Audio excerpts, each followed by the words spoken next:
This episode of Breaking Down the Ring is brought to you by Chawla Legal Group Estate Planning. Estate planning is for everyone. Whether you're worth $4,000 or $40 million, estate planning can help protect you, your family, and your assets while you're alive and well. To register for an upcoming workshop today, go to chawlalegal.com/workshops or call 586-273-7157. Again, that's chawlalegal.com/workshops or call 586-273-7157. What the rock is cooking. Ladies and gentlemen, New Year, New BDR episode for you. We are not going to talk anything about Wrestle Kingdom 14. We are not going to talk about things that are upcoming. We're going to get all of that next week as we become live from the Podcast Detroit studios here in Royal Oak. Blah. But this week, we are going to do something that nobody else has done. A best of 2019 and a best of decade show when 2019 and the decade is over. We're going to get into all that and more this week as we break the ring down. And that's true. Woo!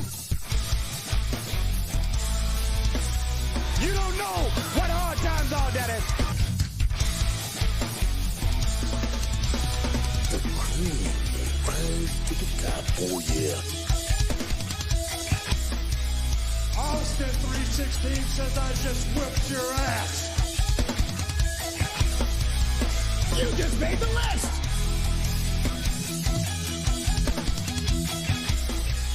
This right here is a family. Hey, this is professional wrestler and professional podcaster Colt Boom Boom Cabana. My name is Killer Cross. This is The Smoke Show, Scarlett Bordeaux. What's up, guys? The F Machine, Brian Cage. This is Ryan from Pro Wrestling Tees. Sadly, you are not listening to The Art of Wrestling, but you made a decent choice because you're listening. You are now listening to... And you're listening And you're You listen to Breaking Down the Ring. Breaking Down the Ring. Breaking Down the Ring. Breaking Down the Ring. Breaking Down the Ring. Break it down. Oh, it's true. It's damn true. Ladies and gentlemen, you are listening to the most inappropriate motherfucking show in the motherfucking world in the motherfucking 2020. You're listening to Breaking Down the Ring, and we are your ring crew. What's up, niggas? It's Smitty. It's Nick. And me, the Cuh. Friendly neighborhood Nicka. He's allowed to say it. It's Case, Season Case. And me, the all-Mikey one, Mikey himself, baby. Look, man, this show's gonna be crazy. We're starting off 2020 with some power, not with 3 R's, 1 R, because we're not trying to trademark infringe. You know, we're gonna make an impact with a K. With a K. It's going to get raw. But yeah, With 3 W's. No, we're gonna roar through 2020. It's the roaring 20s. Okay. Okay. I'm gonna smack down some bitches. I'm gonna lay it down while smacking. Right? You know what I'm saying? Down the pipe, I'll smack that that's ass. what and look, man, I'm going to go dynamite on you bitches. And that should have been Smitty's line. Because we're definitely stereotyping Smitty in 2020. He kicked it off by stealing my shit. I was drunk. In my defense, I was that drunk. 2020 as a stereotype. As a stereotype. But I was drunk as shit, yo. Smitty had a stereotype. Cocaine's a hell of a drug. Yeah. Okay, If I had so... an over, I'd probably do it like All right, stop it. So, look, all right, here's the deal. Let me fucking talk to myself. Hi, Mikey. How are you? I'm great. Thanks for asking. I was just saying this. Everyone does a best of the year before the year is up. It's annoying, right? If now Smitty's like, oh, Impact did a best of on Saturday. Well, that's because they did it at best of Impact. Of course, their shit is done. But the problem is, not all the shit is done before the year ends, right? NWA had a show New Year's Eve, December 31st. What happens if one of those matches was the best fucking match you've ever seen in your life? Your life, cracker. So Cocaine is one hell of a drug. it's not fair to knock that out of your decade or best of year. Fucking, this is the best selling album of 2019. In December 3rd is what you're calling it? What? There's a couple albums coming out. How you know the Frozen 2 soundtrack ain't gonna blow the fuck up? Bitch. The first one did. You had to let that go off the soundboards because everyone was listening to it. Zing. They were finishing each other's sandwiches in summer. They're building snowmen and shit. Right, dog. So I wanted to do something different. I wanted to do a best of 2019 and a best of the decade when 2019 and the decade were fucking over. Now, if you want to be a fucking nerd and go, the decade hasn't started until 2021 yet. That's what it is. It was the year one. No, motherfucker. It was 0 BC, bitch. 0 AD. Whatever it is for Christ. That would make decades 9 years. No. No, sir. 0 to 0 is 10. No, sir. No. 0 to 10 is See, 10. there's fucking nerds that are saying it's 2020 is the last year of the decade, and it started in fucking 2011. That's what this is. That's 10 years, right? I don't but like but that's what I'm saying. It's like no one's like MC Hammer's "You Can't Touch This" was the best song of the 80s when it came out in 1990. No, it was one of the best songs of the 90s. Right. So somehow That one digit year in the disappeared. tens place changes. Right. The first decade ever was only 9 years. That's what it was. The first decade ever was only 9 years. It wasn't even a decade. It was a decade-ish. Decade-ish. Ishade. It was decade-ish. So, look, we're going to get it. I'm also fucking blabbering because Z's still not here, and he said he was coming, but he's going to be late. The problem is, like, at least his fiance's not late, I guess. That's a good thing. Yeah, that's a good thing. Yeah, there was he made a fucking Facebook post where he was like, all right, Reagan, here's the news. It was like his little nephew wearing a I'm going to be a big cousin shirt. And I'm like, oh, shit. And I'm like, oh, it was his other sister. All right, cool. All right, so look, let's talk about the categories we're going to talk about. What's up, guys? Key Mills should be watching this. Ignorance. Alexa Bliss is not ignorant. Howie mainly. What's up, man? All right, guys. So I love the fact that we finally got Periscope chats happening. Look at this shit. All right. Best male wrestler of 2019. Best female wrestler of 2019. Best match of 2019. The best pay-per-view of 2019. Right? Best brand in 2019. Favorite moment of 2019. And the worst moment of 2019. That is what's going on that we're talking about for the year. For the decade, we just have 4 categories because it's a lot to talk about. Top 5 wrestlers of the decade, men and women, all put together. Maybe, if you pick a girl. Top matches, top 3 matches of the decade. Your favorite moment of the decade and the worst moment of the decade. Smitty, I want you to give me your number 3 on your list of best male wrestler for 2019. Number 3. Yeah, number 3, dog. I. Whoa, man, it's still stereotyping. Wait, Hey, hold you on. started this. I'm sorry. Before we start, we need to toast with a little bit of the bubbly. We have it. Smitty, put that bottle in the fucking camera's face. I want to see that shit. Get closer. You step away. Yeah, look at that. That's right. We got a little bit of the bubbly. So open it, face it that way. Yeah, Drew. Because there's no Face it fucking at my mouth. There's no fucking technology over there, and I don't trust. No, don't act. You fucking idiot. Yes, Lana and Lashley getting married is the best moment of 2019. Very good. That's the best moment of the decade. That's from Jesse from Pro Wrestling Scorecards. We all know how smart Jesse, he that's is. the best moment ever in pro wrestling out of any wrestling promotion that's ever existed in the face of the fucking planet. Cork. Smells like champagne. A little bit of champagne. Little bit of the bubbly. Thank you. Smells like Jericho's balls. Really? Oh my God. He has the balls of the bubbly. Bubbly balls. I don't know if you want your balls bubbly, folks. I don't know if you want that. All right. Let's cover this. Could you hurry up and pour? Jesus, fuck, man. Smitty's taking 1.5 years to pour a fucking... I don't need a whole glass, dog. Full shit. Come on, man. Hurry up. I'll bring out the bottle. Motherfucker. You're not drinking out of the bottle.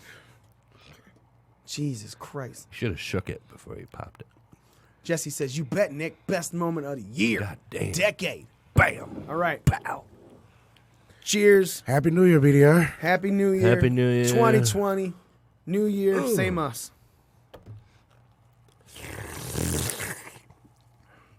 This shit tastes like ass and acorns. I'm just kidding. It tastes like champagne. All right. It's not bad. Not bad. Champagne. Not bad at all. All right, Smitty. Number 3 on your best male wrestler of 2019. 2019. Is there any orange juice? My number 3 on best male wrestler 2019 is Cody. Why is he number 3? Not the best wrestler, just everything he's done in 2019 as a personality, and the fact that he's probably one of the most over guys in professional wrestling right now. So you're telling me your number 3 best male wrestler of the year is a guy not because of wrestling. Okay, Snick. Give me your number 3, my Snicker. I'm going to go with Love Snickers. my people, Kofi Kingston. Oh, number 3 on the year. 3. Why? That's a hot take, brother. That's a woo. He's my 5. Damn, that's even hotter because you know why. Yeah, because Smitty loves the brothers. I would say he's number 3 because, number 3 is a prestigious Yeah, it's spot. up there, right. But You're standing at the podium. I don't think that it would have happened had other things happened. So at the start of the year, there were a couple of injuries that kind of squeezed him into that picture. That dude broke it so much he lost his first name. It strapped him to the moon. Right. Now, that's not taking that much away from it, but it takes a little bit away from me because while I think it was definitely his time, it was overdue, it just kind of took away a little bit of the luster for me. Okay. All right. My number 3 is Dana Brooke. No, that's Batista's number 1. Okay. That's why he's been on TV so much. So my number 3 is the current NXT champion, Mr. Adam Cole. Baby. I have him at number 3 because a couple things. First off, the match quality that Adam Cole has had this year has been spectacular. It's 2 out of 3 falls match with Johnny Gargano. Holy shit. How he acted in War Games, how he performed at War Games, only then to go on to Survivor Series, which was post everything he did with Seth Rollins and Daniel Bryan on SmackDown and Raw, respectively. Adam Cole has been a match bout top contender, right? You look at this year and you're like, God damn, Adam Cole is always up there in a conversation that you're having, right? It's not the upper echelon because my number 2, I think, is the work rate upper echelon. I'm just you can't talk about male wrestlers in 2019 and not talk about Adam Cole. He's just too damn good. NXT champion, second ever Triple Crown NXT champion. Right after Gargano, he took it from Gargano, literally. So I don't think that you can, again, have a 2019 conversation about male wrestlers and not have Adam Cole in your top 3, in my personal opinion. Number 2 on the best male wrestlers of 2019, Anthony Christopher Smith. Oh, nigga, don't be using my government name out here like that. 2020, new year, new name. No, that's the name I've had my entire fucking life. See what happens when you steal shit? For you on BDR. That's right. Steal some shit again. Now everyone knows where to find you. Smitty's address is 72946. Never mind. Somerset. I don't know. I actually know what street he lives on, and it's not Somerset. It's Devonshire. Go ahead, Smitty. You're a sandwich in my street right now. 248-392. No. See, number 2 for 2019, Jericho. Jericho, number 2. Why do you have Chris motherfucking Le Champion, little bit of the bubbly motherfucking Jericho? You're number 2 for yourself, Smitty. Just Jericho is redefined, just as usually redefined himself in 2019. Had great matches, has had some great matches with a lot of young guys. It's and is just doing his damn thing. Jericho loves the young boys. Is that what you're trying to say? The guy's got himself and almost anybody else he's been in that ring with over. All right. Nick, the Dick. Me? You. Give me your number deuce for 21,999. I'm going to drop a deuce. Who is it? I'm going to say Adam Cole. Adam Cole's your number 2. He's my All number right. 2. Like you were saying, the match quality. First of all, that match with Gargano in NXT New York was Fire. fucking flaming fire. Fire. Everything leading up to Survivor Series with the matches that he had on Raw and SmackDown, NXT TakeOver, Survivor Series, the things he did with Undisputed Era, his promos, just the way he's over with the crowd, all of it. Just, I mean, it was a toss-up between him and my number 1, and I could flip-flop depending on my mood, but definitely my number... in my top 3, number 2 sounds good. Do you have any flip-flops? I've got 2 pair. 2 pairs? Yep. Nice. Give me 2 pair. That's why. I need 2 pair. Fair. Get to stomping. My number 2 is not anybody that, well, hold on. Before we go, we're going to talk. Greg Johnson posted his top 3. What's up, Greg? Greg? Number 3, Adam Cole. I don't care where you know him from. Number 2, Kofi motherfucking Kingston. And number 1, Bray Wyatt. Hot take there, Greg. Hot take with Bray Wyatt at number 1 of the year. My number 2 is a guy that is not wrestling in the States unless that company travels to the States, Mr. Will Ospreay. Will Ospreay is a man who, in my opinion, and in a lot of people's opinion, has been in quite a few of the top matches of the year, right? There is his performance. There's at G1 Climax. That was really good. I believe he went 9-1-1. I think I could be wrong on that. Maybe I'm just thinking of the last night final record.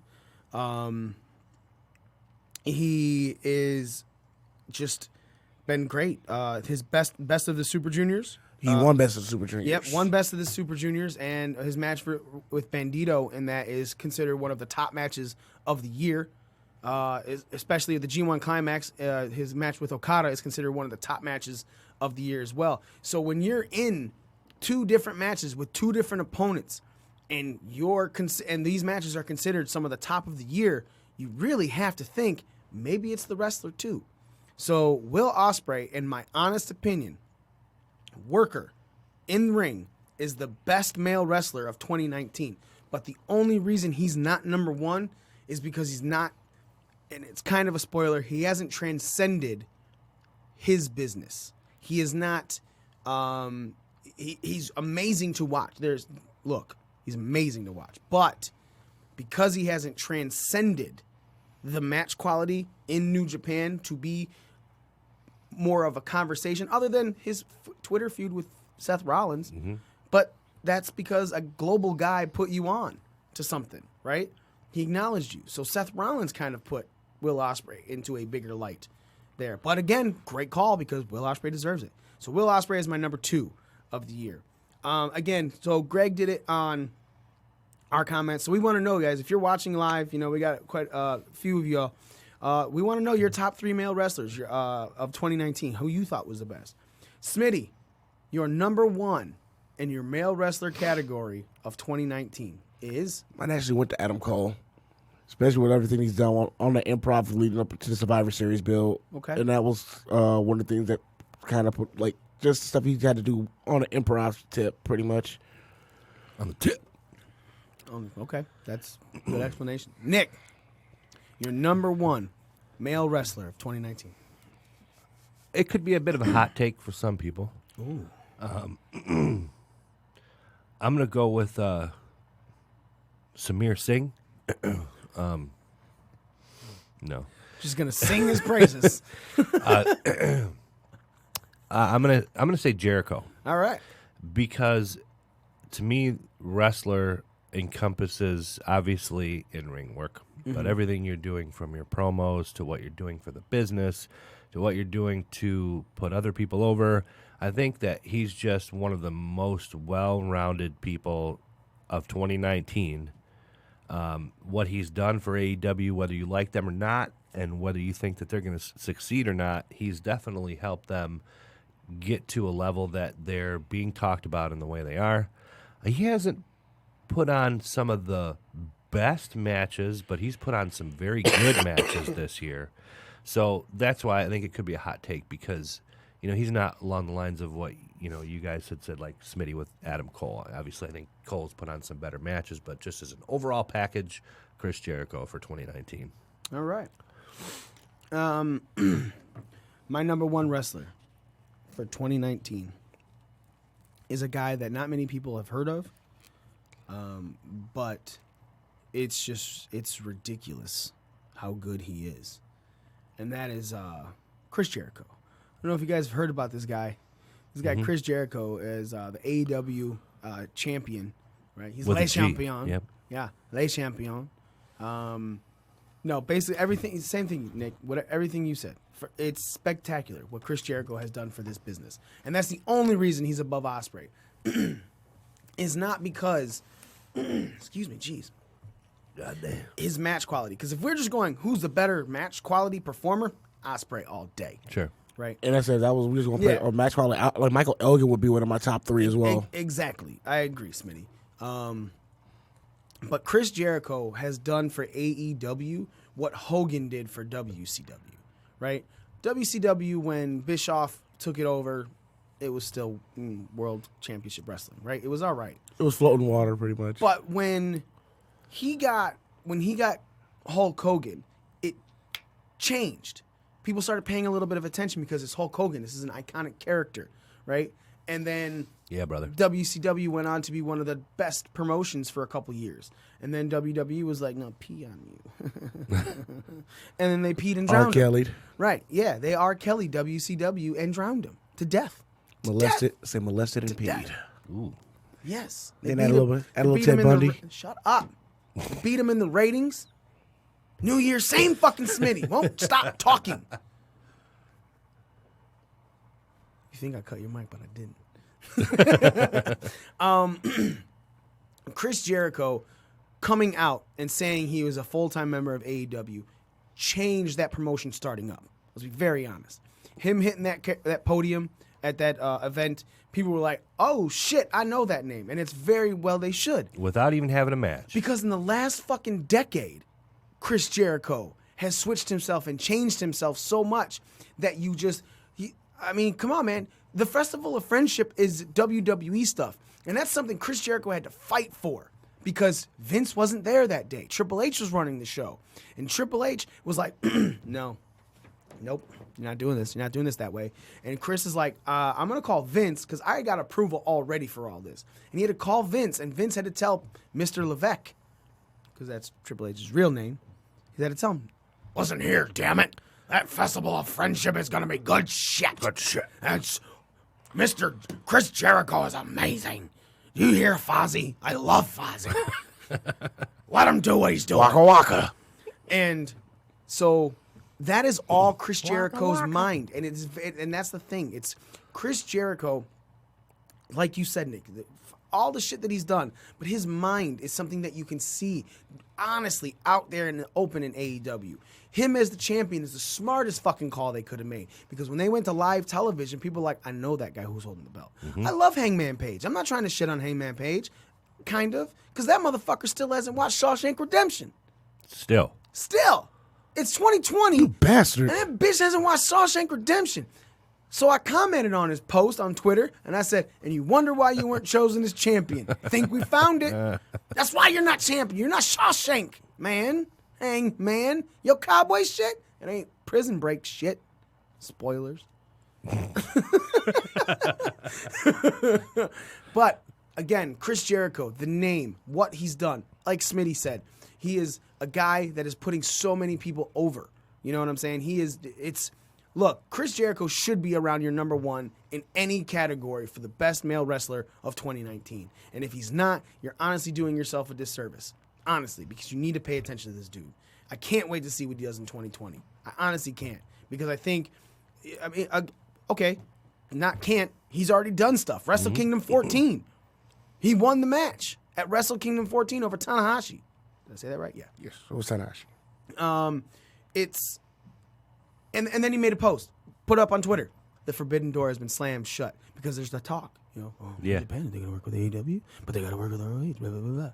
I thought Jericho was going to lose. Not because I thought that door was going to be open right away, but a little bit later in the year. So it's very possible that it happens. Look, all I'm saying is Chris Jericho is doing things in other promotions, in his current promotion, and he is your number one guy, and he's making other people look good as well. That's smart wrestling, smart booking by Cody and the Bucks and Kenny, right? And smart playing it up by Chris Jericho. Chris Jericho, number one male wrestler, 2019, Mikey's list. The all Mikey ones list. And Nick's list. And mine. Yep. Wasn't Smitty's list, though. Boom, boom, boom, boom. He's number 2 on mine. Smitty hates Jericho. Anyway. Next category we are going to talk about is the best female wrestler of 2019. What, Smitty? Why are you laughing? Because we already had the conversation, you already knew who mine was. Oh, he didn't even tell me, and I knew his number one was, but I want to know who your number 3 is, sir. My number 3 was Rhea Ripley. Rhea Ripley. Why Rhea Ripley, sir? Because Rhea Ripley, pretty much until this year, was kind of a relatively unknown. And from watching everything she's done in NXT UK, as becoming the inaugural NXT Women's Champion. Was that this year? No, that was last year. Was last year, and this year becoming inaugural NXT Women's Champion, and then being the first person to win both NXT Women's Championships. And she's also put on great matches throughout the last year. Okay. With everybody she's worked with. Oh, all right. Nickelodeon. I gotta agree, honestly. Number 3? Number 3. All right. She's done a lot this year. She's done a lot fast. Not too fast for me, but nice. I do like where she's going. I liked her from the minute I saw her. When one of the first times was when we went back in, what was it, March to NXT in Royal Oak. When I saw her live, she had a match against Toni Storm that was really good, NXT UK. She's just doing a lot of really good things for that division right now, and she definitely deserves to be in that top 3. I don't agree. Fine. I don't agree with either of you. Rhea Ripley isn't even in my top 3. And here's why. Because my number 3 is the girl that Rhea Ripley took the belt off of, Shayna Baszler. Shayna Baszler has been dominant in that women's division in NXT the entire fucking year. More than the year, right? Shayna Baszler has been so dominant that because of her dominance, everyone wanted to see Rhea Ripley beat her. Rhea Ripley had a great end to 2019, right? She started off 2019 dropping that NXT UK Women's Championship. I'm not saying Rhea Ripley's bad. As a matter of fact, she might be number 4 on my list. But she wasn't dominant enough to me the entire year. Shayna Baszler was. And again, Stefan, what's up? Stefan says hello, everybody. Say Stefan. Stefan. What up, nigga? We want to know everybody. We want to know Stefan everybody. Speed. Everybody's top 3 male wrestlers. Top 3 female wrestlers of 2019. Male wrestlers. Give me your best match, man. We want to know everybody. Talk to me, dogs and dogettes. But yes, Shayna Baszler. I'm glad you didn't say dogs and bitches. Almost. But I was like, no. Bitches. I'll call them dogettes. But yes, Shayna Baszler in 2019, when NXT came up and fucking did shit to WWE roster, people knew Shayna Baszler, right? She transcended NXT. Not a lot, right? But enough to where it was transcending. So I can't say that Rhea Ripley would have had a better end of the year if it wasn't for the Shayna Baszler build in NXT. So again, that's why I would put Shayna Baszler above Rhea Ripley. I'm not saying you guys are wrong. I'm not even saying you don't deserve to have Rhea Ripley in a conversation of the top, because she does. If you're doing top 5, I guarantee you Rhea Ripley would be in mine. Number 2, Smitty, your number 2 best female wrestler of 20 motherfucking 19? Charlotte Flair. Charlotte Flair. Look at you. All right. Just makes me laugh my ass off at your number one then. Go ahead. Why Charlotte Flair? Charlotte's just Charlotte. She's one of the best female performers probably in a long time. But like, I feel like the only reason she's my number 2 is I feel like she's pigeonholed by the way the WWE women's division is. Okay. Nick. I actually have as my number 2 Shayna Baszler. Okay. For many of the reasons that you said, because she had such a dominant 2019. Some of the best women's matches, NXT TakeOver 25 against Io Shirai. She had that match with Bianca Belair, Io Shirai, and Kairi Sane. That was insane. I heard you did there. It's the...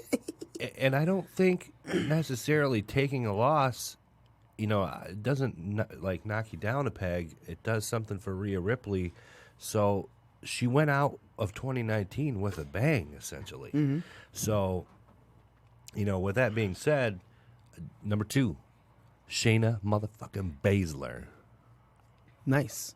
My number 2 is a girl that is doing something that no other girls, women, anything are doing in professional wrestling right now, and that is being in the number 1 spot for the main title of a show, of a promotion.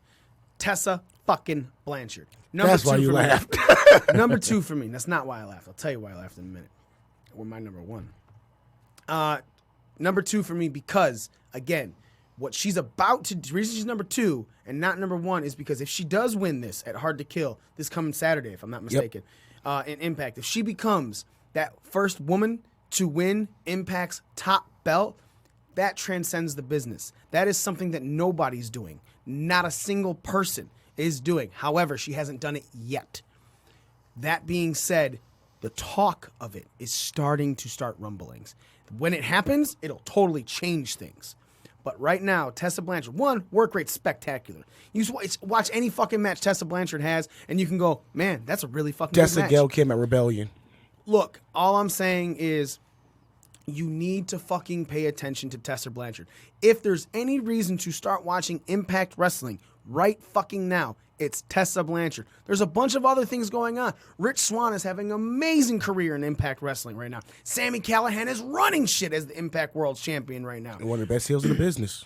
Look, there's so many other reasons that will keep you hooked. Why am I not watching? But if there's anything that you need to pay attention to Impact Wrestling for, it's definitely Tessa Blanchard. Watch what she does at Hard to Kill this Saturday.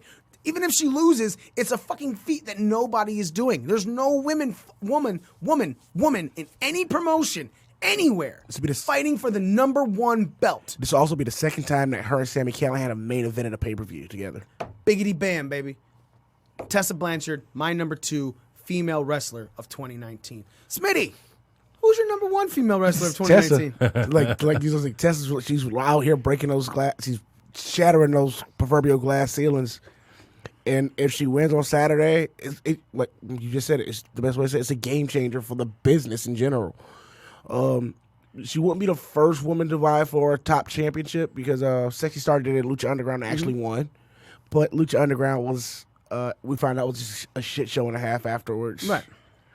But this is also Impact's been around for a while, and this is something that's never been done in a promotion, a long running promotion.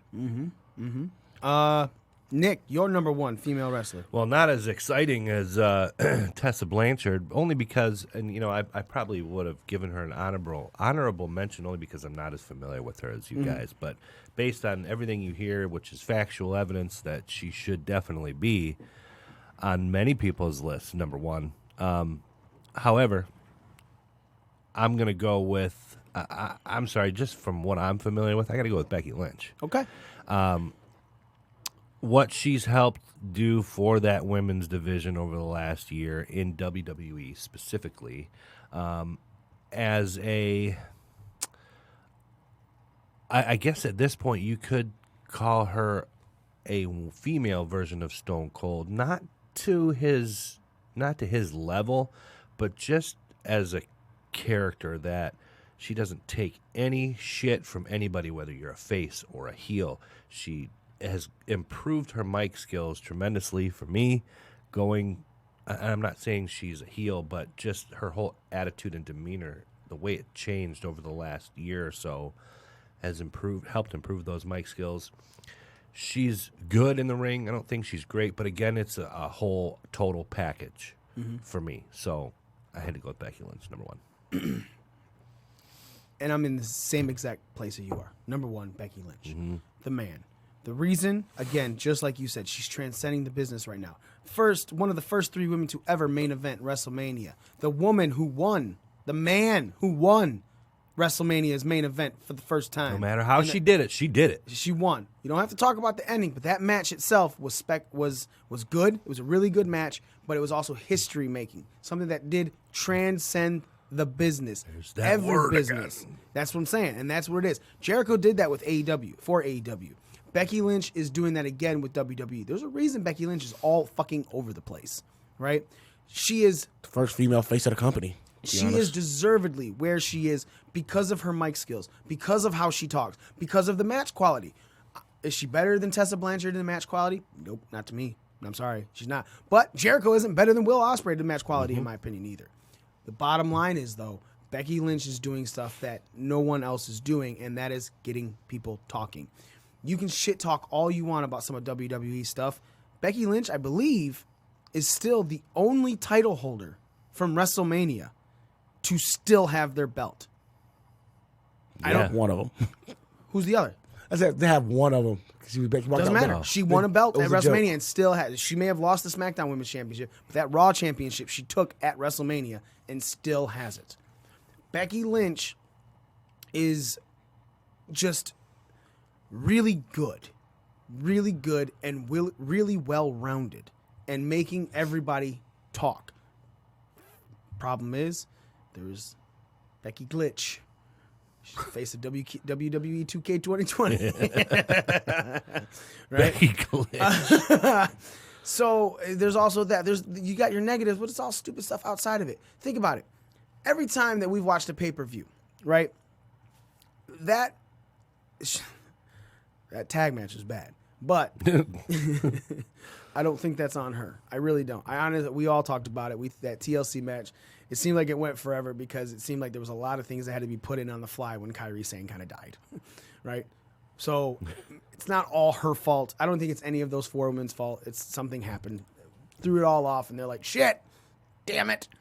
It's a very put together match. So Lynch herself has been in any match that you've watched her on pay-per-view. There are matches you want her to lose. When she took on Sasha Banks a couple times, you're like, oh, I want Sasha to win. But you're not pissed that she's still the champion. A lot of times you're like, God damn it. Just because when you watch faces you're not supposed to be mad at are the champion still.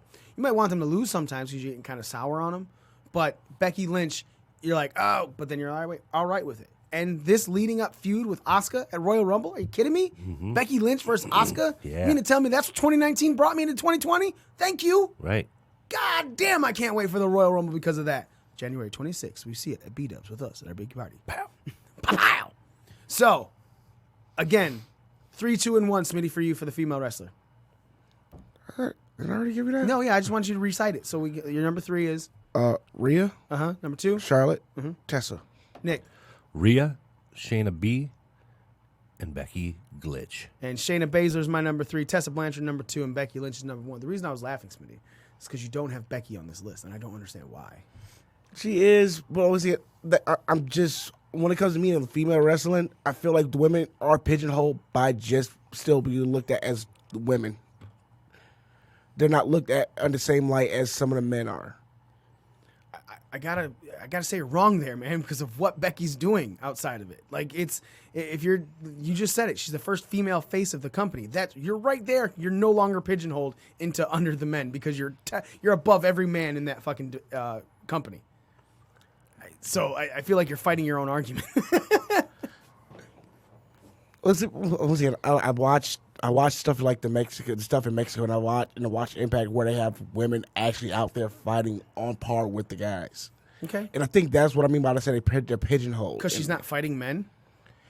But do you want to? If you want to put these women on the same level as the men, have them in there with the men. I don't always want to see women fight men, dude. I'm sorry. I'm not saying you don't always have to. Right. So while it's doing great in Impact, I think it would be shit in WWE. Yeah. I think the best you get is your mixed match challenge. WWE's a land of fucking huge dudes, man.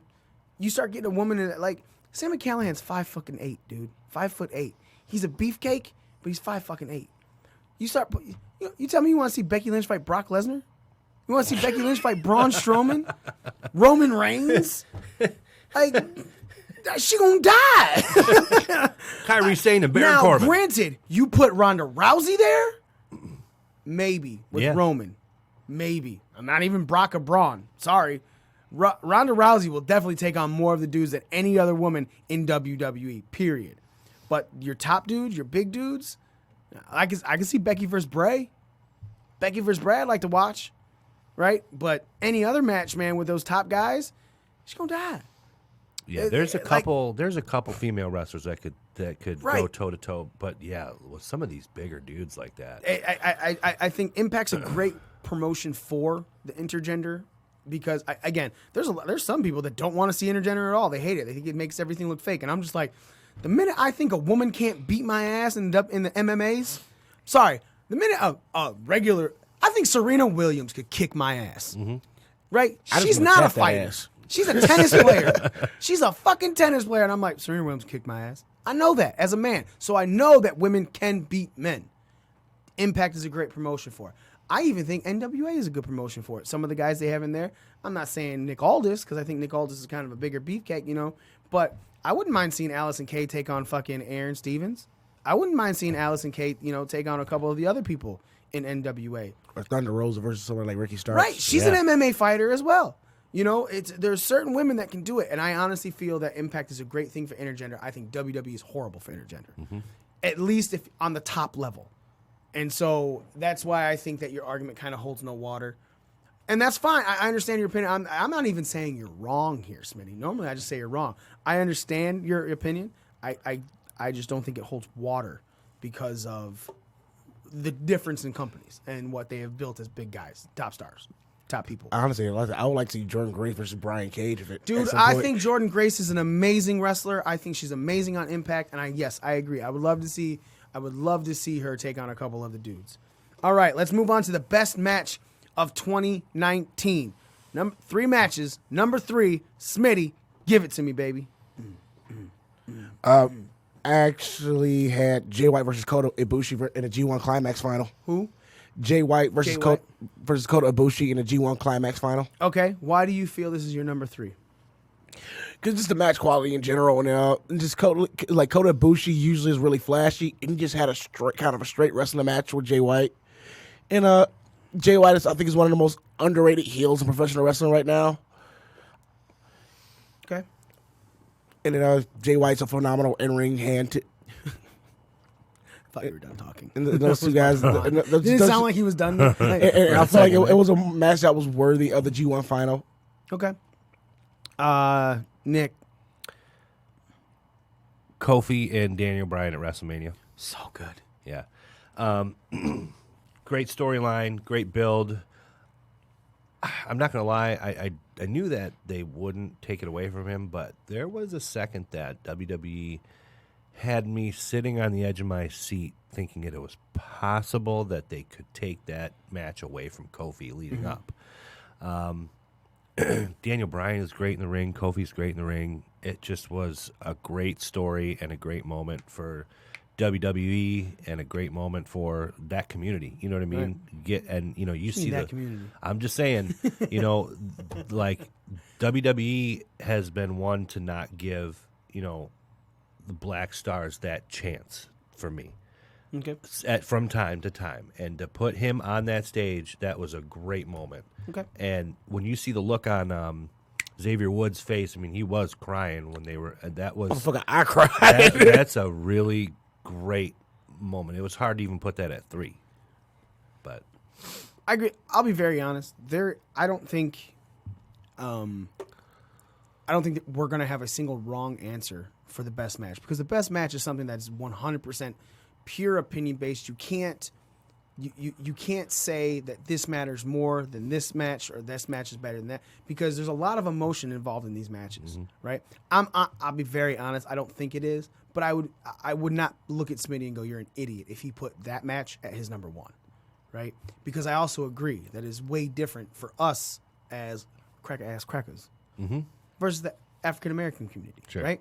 You saw that. There was a group of us crying when Kofi won. We were there at WrestleMania party at the beat ups. Like it was that even us, man. Like we had to take a second and regroup ourselves just to get back to what we were supposed to be doing. When it grabs you like that, right? That's what it's supposed to do. Yeah. Sometimes wrestling will have amazing stories, amazing finishes, and I agree. That match was a really good one. I will say though, it's not even in my top 3. Wasn't in mine either, but it has a spot somewhere. But I will say that the emotion of this match is the reason why it was number 3 for me.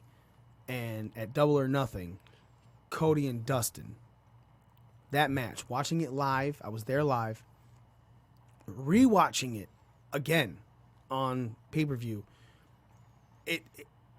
the emotion of watching those two brothers who have 2014 was it? They had a match in WWE and everyone was like, right? It was a fucking stinker. So it's not like you went into the Double or Nothing thinking, okay, Cody and Dustin are gonna be show stealer. Nope, they were, and it was one of the things that made you go, WWE needs to change some stuff, because Dustin, 50s, is he in his 50s? Yeah, Cody is his younger brother, right?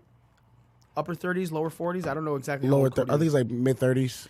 So these are two guys that should not have a match show stealing match, right?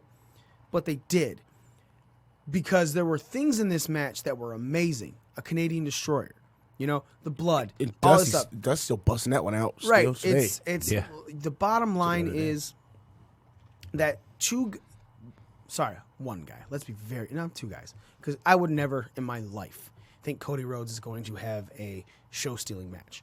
I will think that Cody Rhodes is going to have a good match. I will think it's going to be damn near blemish-free. But I have never once in my life, even watching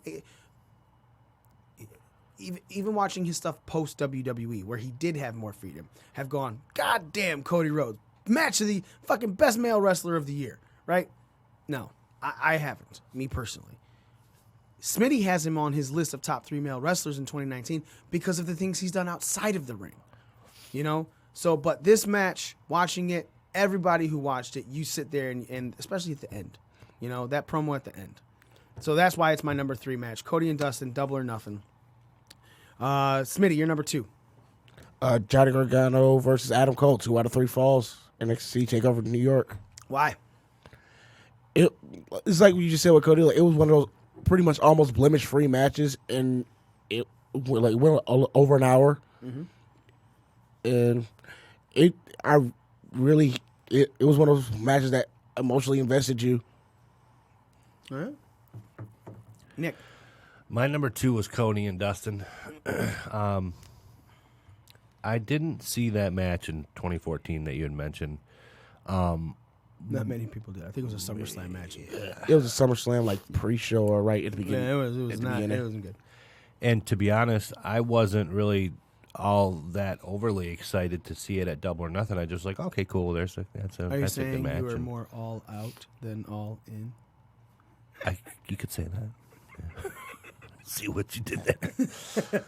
Stupid. But by the time the match started, and by the time we were halfway through, and by the end of the match with that promo, I mean, everything just blew me away. And that right there was one of the moments that I was like, okay, if this is the type of shit that we can expect to see from AEW, then this is going to be big.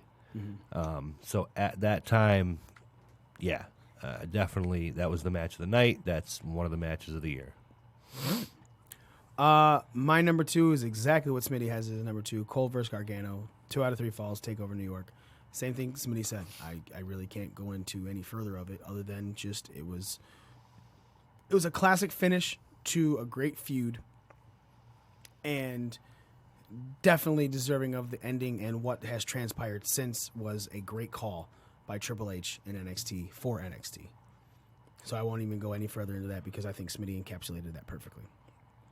Number 1, best match of 2019, Smitty. What you guys had at 3 and 2. I was just that emotionally invested, and the match was great as well. What? The Rhodes brothers versus each other. Double or nothing? Yep, double or nothing.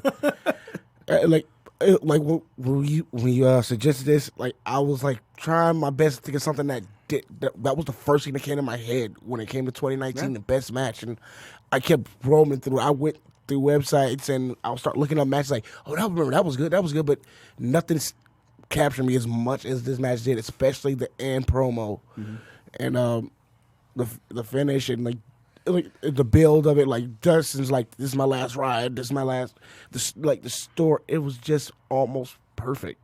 Yeah, and like Nick said, it kind of made you think this is what AEW is going to be. Yeah.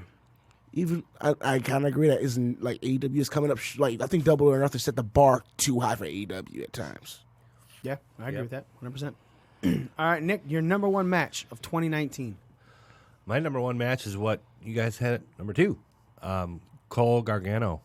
For me, this one, for some people, especially me, I wanted to see Cole with that title. And had Ciampa not gotten injured, I don't think we would have obviously seen it as soon as we did. But the match quality, both dudes worked tremendously in the ring. There were so many close falls in that match that really brought you off of your seat in a way that you really get when you watch, sports. That I just was completely invested in one of the matches of the year that had me more excited than any other. I mean, it was great. Fantastic. Can't really say too much more because you both hit the nail on the head. Nice. My number 1 match is a match that also has my number 2 male wrestler of the year in it, and that is Kazuchika Okada versus Will Ospreay at the G1 Climax. This is a match that you could watch not knowing any storyline for New Japan, and you will sit there and see how it starts off technically strong with counter, with wrestling moves into high spots that work with the match, that have focus, a storyline in them, to spots that I don't think I personally have ever seen. So if you don't know anything about New Japan, Okada's finisher is the Rainmaker clothesline. He gets behind you, he wraps his left arm to get your right arm, and opens you up and brings you in for a clothesline with his right arm. And that's his finisher. Yeah, ripcord clothesline finisher. So that sets up one of the best counters I've ever seen to that. And it's because it's Will Ospreay. Will Ospreay turned that into a standing Spanish fly. He literally just flipped over and connected a Spanish fly on the fucking mat. He didn't jump from a rope, nothing. And I'm just like, holy shit, that may be one of the best counters I have ever seen in my life. Randy Orton countering the fucking curb stomp into an RKO at WrestleMania 31. If I'm not mistaken. What was it? When he launched Seth off his back. Yeah, because Seth cashed in at the end of that one. Yeah, because that was the opening match for the main card of WrestleMania 31. I believe it was 31. If not, I could. But it's a WrestleMania moment. One of the best counters I had ever seen. Everyone at the time, you're looking at it like, holy shit, it's the best RKO, right? Because Randy is known for the out of nowhere RKOs because they're mostly counters. His finisher is basically a counter. Will Ospreay does that RKO. It's a cutter, but he jumps off the middle rope. Middle rope goes the ass cutter. Yeah, and then hits the fucking cutter. And he hit one. He jumped off the barricade and hit one, right in this match. It's the end of this match was one of the best finishes to a match I have seen, let alone the entirety of this match. Everybody needs to go fucking watch this match, right? If you don't know when it happened, it was July 20th of this year, the middle of the year, the G1 Climax. So if you have New Japan, if you don't have New Japan, find it. July 20th, Kazuchika Okada, Will Ospreay. Watch that match, and I dare you to tell me it's not one of the best matches you've ever seen. A lot of people ranked it really high this year. I'm really mad that I agree with Dave Meltzer that it's the best match of the year. But it's just so good to watch. We all know Dave Meltzer has a hard-on for New Japan. Right, but at the same time, knowing that Dave Meltzer has a hard-on for New Japan and AEW is the same reason why I hate agreeing with him sometimes. Because I don't want to feel like I'm falling into Meltzer. But I can't argue it. It's just a damn good fucking match. Okada, Ospreay, G1 Climax. All right, so let's do a quick rundown again of your top 3 matches of the year. Smitty, number 3, 2, and 1. 3, Ibushi versus White G1 Climax. Number 2, 2 out of 3 falls. Gargano, Cole, NXT TakeOver, New York. Number 1, Cody Dustin, Double or Nothing. Nick. Hey, Kofi and Bryan at WrestleMania. Number 2 was Cody and Dustin at Double or Nothing. And number 1, Adam Cole, baby, and Johnny Gargano at NXT TakeOver, New York. Number 3 for me, Cody and Dustin at Double or Nothing. Number 2, Cole and Gargano, 2 out of 3 falls, TakeOver New York. And number 1, Kazuchika Okada, Will Ospreay, G1 Climax. Let's go into the best pay-per-views of 2019. Number 3 for you, Smitty. Number 3, I had Survivor Series. Okay, Survivor Series. It was Survivor Series. I feel like it was like a breakout for NXT coming onto like the onto network television. It was a nice breakout for them. There's a lot of people that you probably didn't know of that like got some major exposure and got over real heavy. Guys like Keith Lee, girls like Rhea Ripley. They got some like Io Shirai. Those people got some nice old shine throughout the whole weekend, especially at Survivor Series. And just Cole Dunn was fucking instant classic. Nice. All right, Nick. Number 3, Double or Nothing. All right. A lot of hype going into it, and for me, it started off a little. It was unfamiliar because I wasn't really too familiar with a lot of the faces in there, but Makes sense. Why it's right. But the build throughout the whole pay-per-view, it just kept getting better and better and better. And then all the talk about Moxley, is he or isn't he? And then there was like a time at the end of that Jericho match against Omega where I did think, okay, he's not coming, because Jericho was in the ring long enough to where it was like, okay, they're about to go off the air here. And then all of a sudden, camera pans to the crowd. That was one of the moments of the year, and it was Moxley. And I marked out. I was like, holy shit, this is happening. He's there. That all encompassed a really good pay-per-view. And my number 3 for the year. Nice, man. My number 3 for 2019 is WrestleMania. This WrestleMania, historic, as we said it many times earlier, the triple threat women's match to main event WrestleMania. Kofi Kingston getting his win over Daniel Bryan. And I agree, one of the better matches of the year. Daniel Bryan definitely put on a clinic with Kofi Kingston in that match. Starting off with so many people wanted to see Seth Rollins beating Brock Lesnar to kick off WrestleMania. What a way to start that fucking pay-per-view. That pay-per-view was really good, top to bottom. You can remember the first match, you remember stuff in the middle, and you remember the last match. And that's what any pay-per-view should be. Something that takes you on an emotional roller coaster, has its good ebb and flows, ups and downs, and the Fiend, his entrance. Mm-hmm. That's the first time we saw that. Came twice. You came, you saw, you came again. In 2019 was one of the best pay-per-views out there, period. Smitty, your number 2 pay-per-view of 2019. My number 2 was WrestleMania as well. It was WrestleMania. And that was more so, like you said, the emotional investment I had, especially with Kofi winning. And that moment alone, I don't think until I went back and watched it again, I don't remember anything else that happened on that show.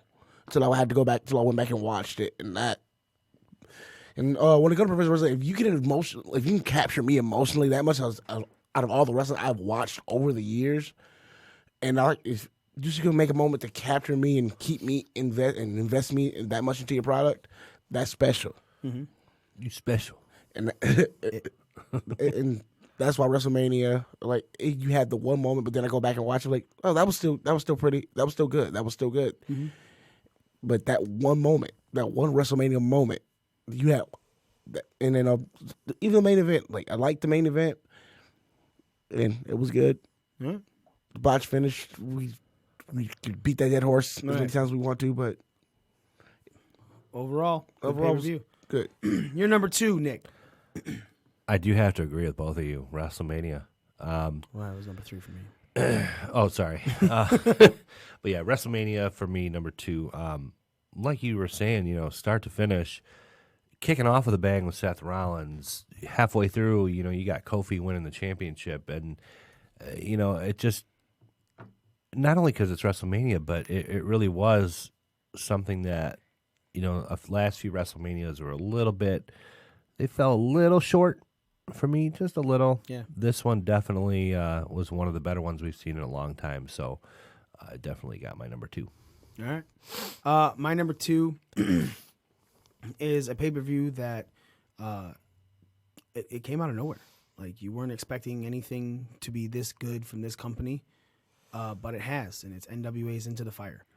I think top to bottom, what a great show that was. NWA definitely came out of nowhere this year with their YouTube. They started with Power on YouTube and late into the year. But it doesn't. The reason Rhea Ripley didn't touch my top 3 is because while she was still really good in the latter part of 2019, I think it was basically based off of the build of someone else. I think without Shayna Baszler, Rhea Ripley could not have been as good as she was. NWA had nothing. There was no build or anything from the past. Like, the only thing that they had that happened in this decade that made any sort of major significance is when Cody Rhodes had the NWA title after All In, right? Like, think what NWA made major mention again, right? Skrull, kind of, he fought, for the NWA title, but nothing at the echelon that Cody and Nick Aldis had at All In. But then NWA Power started, and it felt fresh, and it felt new, and it felt retro, but new. So it was weird. And then Into the Fire was just every storyline that Power built, Into the Fire finished perfectly. There wasn't you can't say you watched Into the Fire and go, oh, that was weird. It was great job by Corgan, Lagana, Maureen, all those people involved in NWA, including your champions, Allison Kay, Nick Aldis, Aaron Stevens. It's just, it was beautiful. It was a beautiful thing, a masterpiece of wrestling to watch, top to bottom. And again, like an RKO out of nowhere. Smitty, your number 1 pay-per-view for 2019. Double or Nothing. All right. Bam. Double or Nothing hit my number 1 because we still didn't know what to expect of AEW at this point. And like I said earlier, it set the bar, I think, a little too high for AEW. Like, from start to finish, there was not one match on that card I can really say that I didn't enjoy.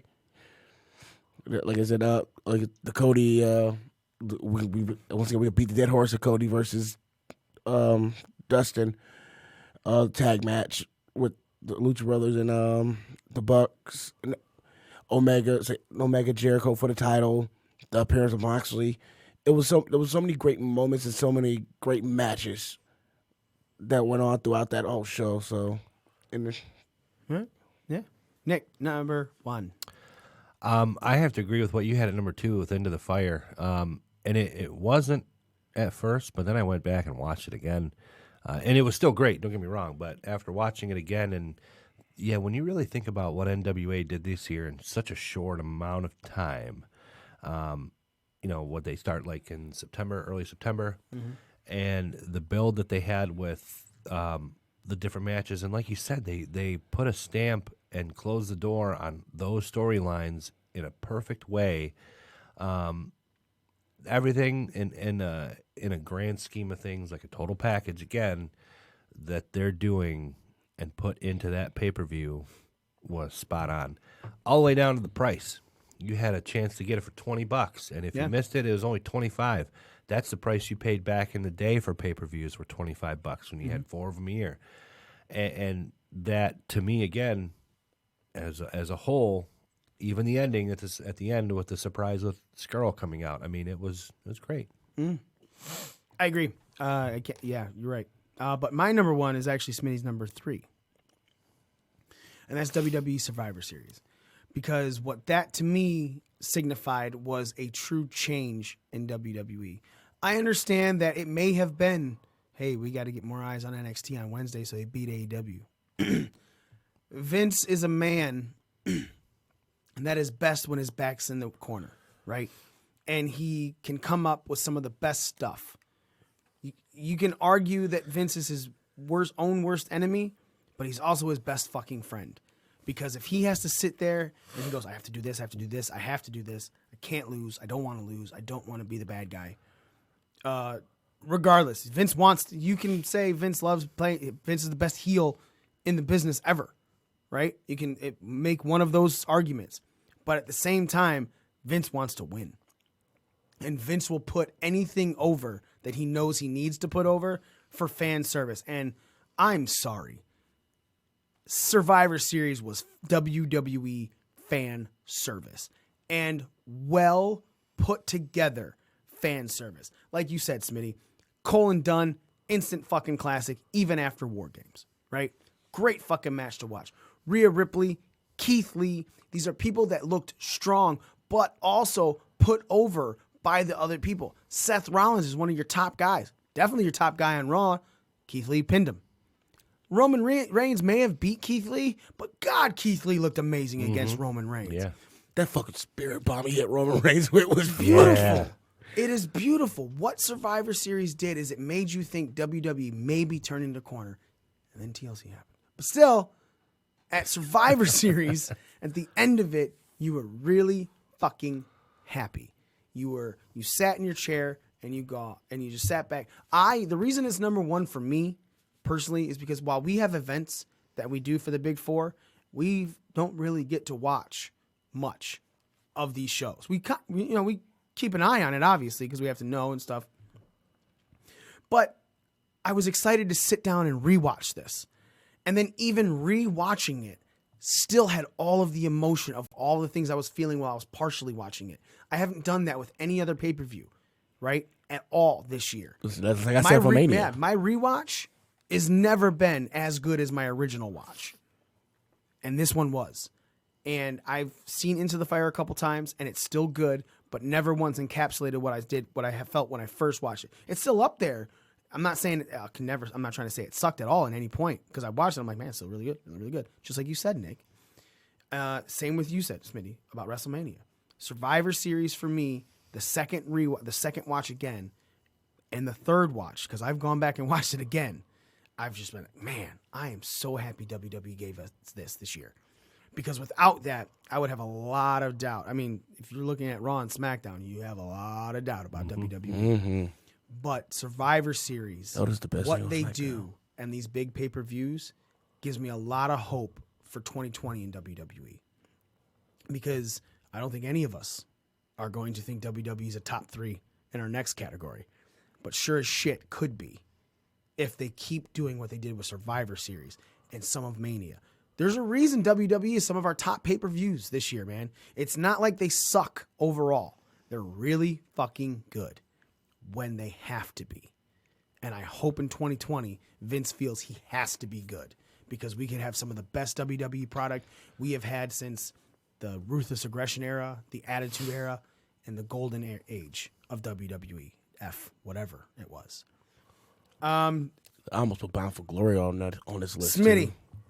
run back your 3, 2, and 1 best pay-per-views of 2019. Survivor Series, WrestleMania, Double or Nothing. Nick. Double or Nothing, WrestleMania, and Into the Fire. And me, WrestleMania, Into the Fiverr. It's Into the Fiverr. It's the Into the Fiverr. It's the new theme song for Fiverr.com. Into the Fire. Into the Fiverr. Into the Fiber. Into the Fire. God damn it, I almost said it again. Number 3, WrestleMania. Number 2, Into the Fire. And number 1, Survivor Series. Best pay-per-views of 2019. Now, we go into our best brands of 2019. Number 3 for you, Smitty. Impact Wrestling. Okay. Why? I'm I'm actually really fucking surprised you put that at number 3. I was expecting 2 or 1 from you, but go ahead. Why number 3? I got it because let's say the match quality is always on point, whether it's the weekly shows or the pay-per-views. They get consistent, new, fresh storylines. The storyline, they carry off the storylines very well. And they even have a little part of it where you have like the, as Joe would say, tickle butt type stuff, but they make it work.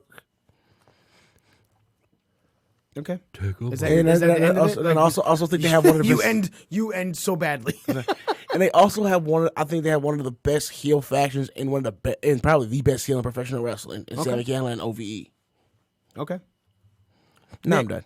Number 3. AEW. All right. Okay.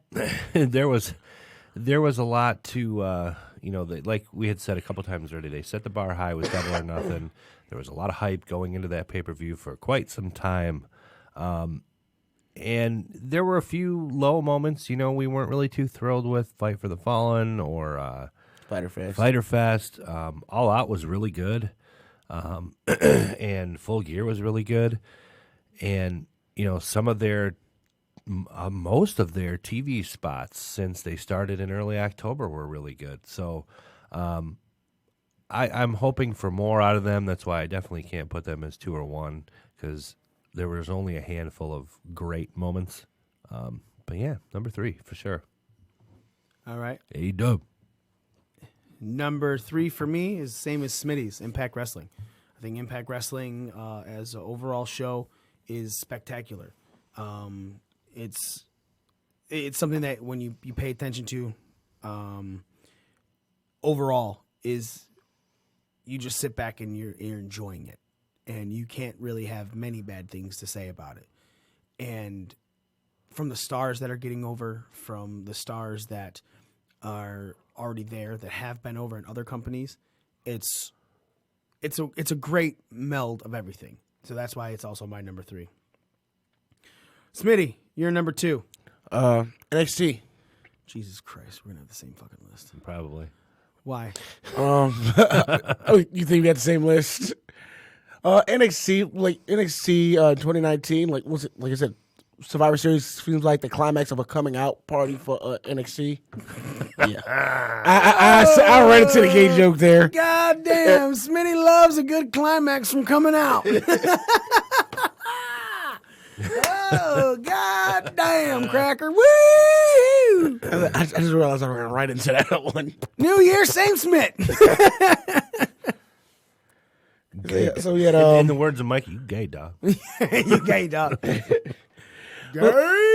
Not that there's anything wrong with it. Was it like they had one? Once again, you have one of the best factions in professional wrestling in Undisputed Era. You got guys like you got some rising stars and guys like Keith Lee. The Velveteen Dream's been hurt for like the second half of the year. He's still somebody you talked about throughout the year.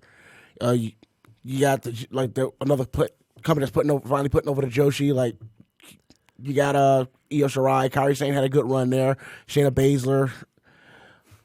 It's been a really good. It's a solid brand. It's been a solid brand for a long time, and this is just the year that they finally got some real shine. Nick, what's your number 2? Brown. Oh, Mine was purple. Fruity Pebbles. I would. I say doctor. Ooh. No, it's always green if you have that much fucking colored food. Sorry, African American food. NXT is my number 2. For all the things that Smitty just said, their pay-per-views. They're not even pay-per-views. Hold on. Sorry. When you look at their level of their pay-per-views outshine nearly anything that's out there right now. Mm-hmm. Their weekly television product, those shows are pay-per-view worthy more often than not. The majority of their talent is just top-notch. I mean, from top to bottom, you really can't find many things that are wrong, if any, with that promotion. So, Keep talking. I got to set up my mic up. So, yeah, man, and you know, coming up to this year, I hadn't been as familiar with NXT as you guys have. This was really my breakout year coming out of the closet and climaxing with NXT. So, yeah, man, NXT. I like the way you twist that. It's not twisted. I like the way you twist it. All right, so apparently you had NXT at number 2 as well, Mikey? Yeah. Well, It's probably because of the same reason you guys had it. Sorry, I'm trying to fix the microphone so Z can call in because the studio Skype thing is down. So I don't know why, but I'm trying to set up so a microphone can be on next to my phone and Z can talk into it. you know there's another microphone right on the other side of you, right? What? There's another No, he was microphone on the trying other to- side of you. Yeah, but that one's way more difficult to get to because of all the wires and shit. This one was just difficult to handle. Ew. You know what I'm saying? Ooh. That's how Smitty feels about all that dick he takes. All right. I'm waiting for Z to call my phone, and then hopefully this will work because it's right there. So bad. All right. Yes. Innovative. NXT for having one of the top matches of the year to having one of the top pay-per-views of the year, even though it wasn't in my number 3. NXT TakeOver New York was still really good, and you have to think, man. NXT used to have every pay-per-view, every takeover was better and better and better and better and better, and then TakeOver New Orleans happened, and now every takeover is how good is it compared to TakeOver New Orleans, right? NXT TakeOver New York was spectacular. It was the fucking it was. NXT Brooklyn. If WrestleMania didn't have all the emotion it gave you, TakeOver New York would have been the pay-per-view of that weekend, right? So here's the thing, like when I think pay-per-views, I don't think NXT TakeOver. I think it was network special still, and that's why when you said when I read pay-per-views, I actually looked up pay-per-views. No, man, it's big shows. That's fine. 2019 big show. Bam. Yeah. So NXT is my number 2 because of those reasons. Number 1, Smitty. New Japan Pro Wrestling. Whew, he didn't say it. We don't have to say it. You're gonna. I don't. All right, I gotta go. You go with NWA probably. Come on, keep going with yours. Well, New Japan Pro Wrestling, because I don't know. I like those tournament types. I like the best of those tag tournaments. I like the best of the Super Juniors. The G1 Climax this year was fucking phenomenal. The best of the Super Juniors was phenomenal. Smitty's involved in anything that climaxes. And out of the closet. It was like and just they had Meltzer's hard on for New Japan. I kind of developed a little bit of it Hard on. this year. Smitty loves hard-ons and climaxing and coming out parties. I don't think you could be any gayer, dog. There's the pitch. That was a slow curve. That was real easy to hit. Right down Main Street. Just the way you like it. Gay. Gay, dude. It was one of you guys you said was on your top list, like Will Ospreay. Will Ospreay was killed it in New Japan this year. Kota Ibushi, who finally made a commitment to New Japan, killed it this year. Smitty loves when dudes make commitments. Like Tetsuya Naito, the guys like Tetsuya Naito, Kazuchika, I can't pronounce his name right now. Kazuchika Okada, Jay White, like I said, is like one of the most underrated heels in professional wrestling today.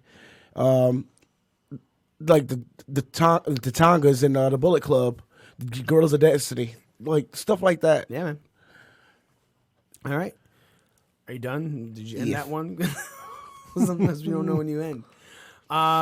Nick, number 1. You sure you want me to do this? I know you're gonna blow my load, but go for it. Look how happy Smitty got. NWA. Niggas with attitude? You got it. That's right. You just didn't save any of that for Z, huh? You're a dick, dude. Snooze, you lose, bitch. Damn, you had a whole fucking bottle at your own house, and you even saved the last of that for Z. Damn, you're a dick. Hey, look, he chose selective racism. I chose to be a selective dick. You always select dick. Anyway, continue. It just keep on coming. Gay. No, there's anything wrong with that. Continue. Continue, Nick. NWA came out of fucking nowhere. They came out of that closet and they just splooged all over my fucking face. And Smitty licked it up. Yep. If I gotta be gay, I'm gonna be a top. Fuck you. I mean, you don't like cum. I like coming. I don't like to be cummed on. You don't like the taste, do you? I don't know. How do you not like the taste? He's never tasted it. It always shoots right into the back of his throat. He's deep throating for every cum shot. Continue. Nick. Okay. All right, NWA is my number 1. They did come out of nowhere. And honestly, up until a couple days before you were like, "Hey man, watch NWA," I had no idea that they were going to be such a force and be something that I mean, I just was like, oh, okay, like this is just for me kind of out of nowhere, and I've been hooked ever since. Every weekly show, Into the Fire, I'm Ready for Hard Times, coming up later this month. I said I was done, Smitty. You can't start laughing. I didn't laugh. I'm Yeah, you did. Whatever. I mean, nearly every character on that show has me by the balls.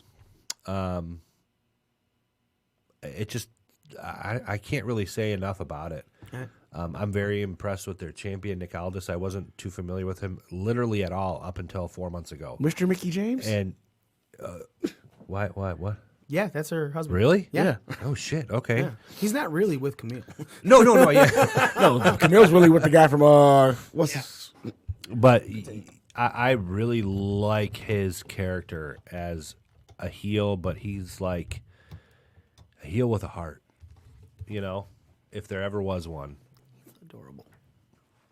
But, yeah, NWA, top to bottom, number 1 promotion. It's not a wide margin. It's not a big gap. There's not a big hole in between, you know, these two guys. I mean, between NWA and NXT. It's a narrow margin. Nick, I agree with you 100%. It's the same reason why NWA is above NXT for me. Smitty, your points on New Japan are one of the reasons why it's my number 4 overall, because I agree. It's a great fucking promotion to watch. I don't think Match quality alone. I don't think but I don't think anyone would be wrong in any of our lists. You know, same as the best match of the year. Certain promotions do it for you, and NWA is the one that really did it for me, because while New Japan kept with what they did, they still didn't do more than what they did the year before. You know what I'm saying? And I feel like that was a huge misstep. I don't think they truly recovered enough from the loss of Omega leaving and things like that, to where they have stepped up into the upper echelon. Same with NXT. I think NXT is still trying to get out of its own shadow. Granted, it did a lot, man, jumping up to USA and everything network.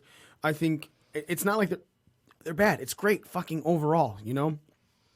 But what NWA did, like Nick said, in such a short amount of time, it's truly, I don't think it's something that could be done again. I really think it's one of those moments in history where you're like, wow, that was amazing. That is a once-in-a-lifetime thing to watch, and I'd be shocked if I watched something else. Again, NWA's been around for years, but all they've had since were belts. Their champions fought in other promotions. to defend their belts. Championship Wrestling in Hollywood was like the last place, and then they shared the title for a minute with Ring of Honor. So, but that being said, there was NWA titles. There was no NWA promotion. Then Power happened, and that was it. Set it off, and Into the Fire was another great moment. The pay-per-view wise, they did great, man. I'm very happy that NWA is around and doing what it's doing. So that is why it's my number one promotion. Best brand of 2019. Smitty, give me a rundown again. So I had Impact, NXT, and New Japan. Nick. AEW, NXT, and NWA. All right. And me, Impact, NXT, and NWA as well. Next category. The favorite moment of 2019. All the other categories, we had top threes. This one, obviously, I highly doubt we're probably going to have the same things. Smitty, what is the best thing about wrestling to you in 2019? What is your favorite moment? My favorite moment of 2019 is Kofi winning the WWE Championship at WrestleMania. Okay. Once again, I cannot reiterate how much that meant to me as African American in general. Mm-hmm. So long in this company. I mean, so long as a wrestling fan, like 30 years old, I've never seen the WWE Championship. This is a company that's been around for almost 60-something years. This is the first time they put their title onto a black man. And people want to like say The Rock, but The Rock claimed Samoan before or claimed black anytime. But that's different, huh? That's a different, like, well, a full-fledged African American. Well, when I say full-fledged, I mean that motherfucker from Ghana, so he has affiliation with Africa. Not even American. He's African. Damn. But it was like they put the title on a nigga like me. He ain't from Detroit. Continue. I'm just giving you shit. Yeah, but it just there's that emotion beat out the Double or Nothing and everything else that came throughout the year. The things that wrapped me into. Sorry, but that was the biggest one for me. Nick, your number one moment of 2019. Honorable mention, Jon Moxley. Not my number one moment, but that's honorable mention. I just had to Showing say up at AEW? Yeah, showing up at AEW Double or Nothing. My biggest moment, and you guys will disagree, but I think Jericho winning the title at All Out was, for me, it was like, oh, thank God.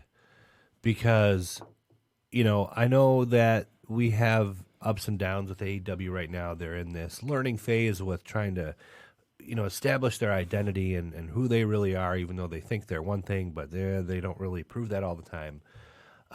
If they wanted to keep the momentum, start the momentum, whatever you want to call it, they had to put that title on Jericho at All Out, and they did. And for me, that was like that's the start of something good, even if it takes 5 years, 10 years.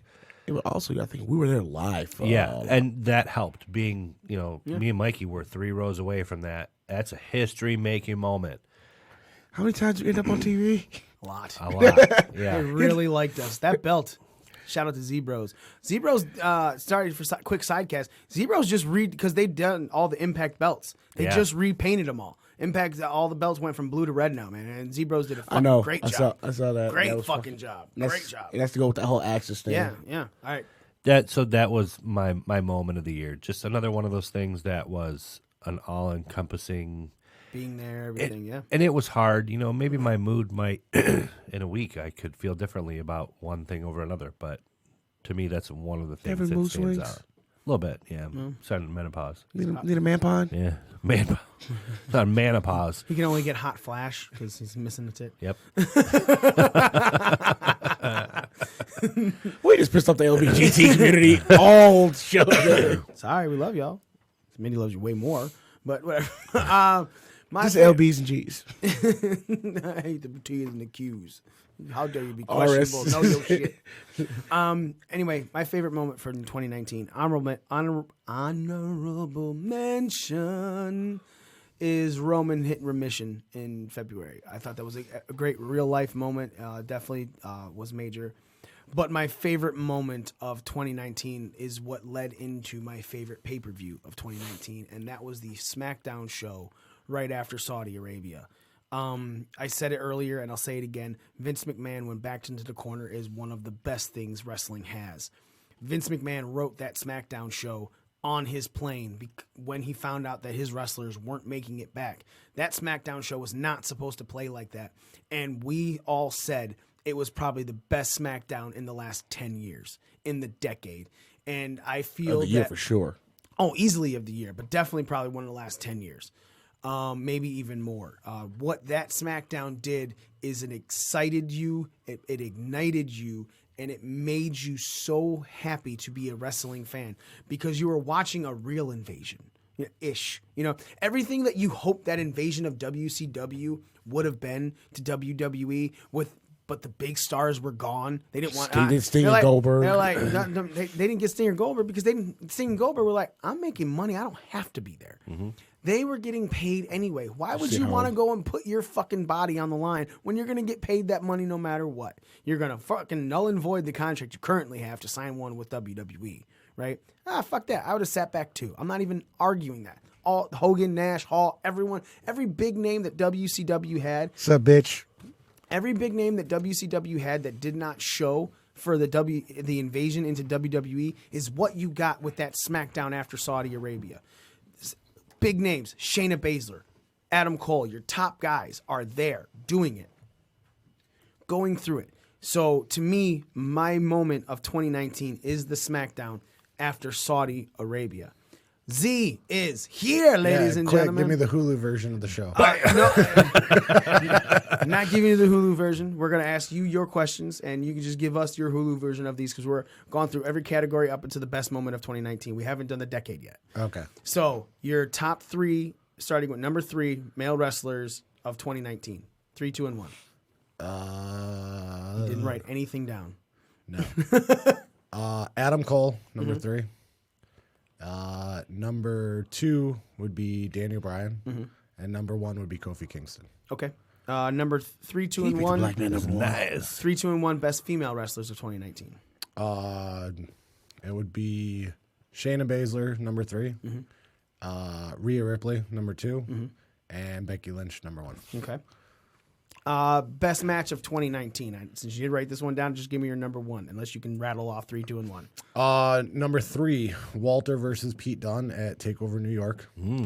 Yeah. Number 2 would be the Extreme or the Elimination Chamber match. Wait. TakeOver New York. You mean, are you talking about Walter versus Tyler Bate? Walter versus Pete Dunne. That was at New York. Okay, all right. TakeOver New York. Right. And number 1 would be Kofi Kingston versus Daniel Bryan at WrestleMania. Okay. Top 3 pay-per-views, 3, 2, and 1 of 2019. Survivor Series number 1. Number 2 would be Into the Fire.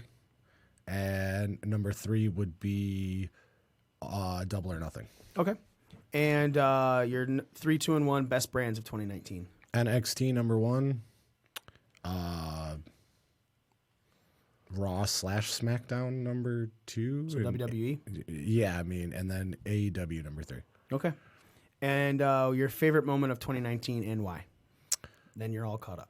Favorite moment of 2019 is when Kofi won the belt at WrestleMania. Right. Historical moment, great match, great build, everything. Like everything that culminated in that moment. Just, Do you have an honorable mention for the moment? Honorable mention for a moment would be the invasion of SmackDown. All right, now we're getting into the worst moment of 2019, our final category for best of, worst of year. Smitty, what is the worst moment for you in 2019? Hell in a Cell, Bray Wyatt versus Seth Rollins. Okay. Why? Everything. Fucking everything.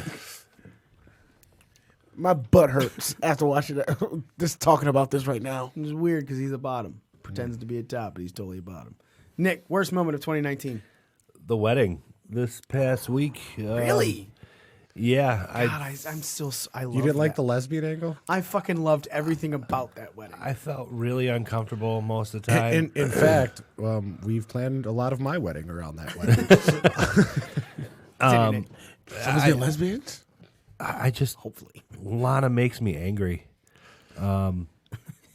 Her mic skills are getting worse. Oh, it's not the fact that she doesn't use a Russian accent anymore? Well, not only that, I mean, That's always faded in and out. all right, let him talk. she rubbed off Lashley's black fucking makeup all over her face, and it was a real shit show. I mean, it was, I guess you could say it was so bad it was good, but it was the low point of 2019 for me. All right.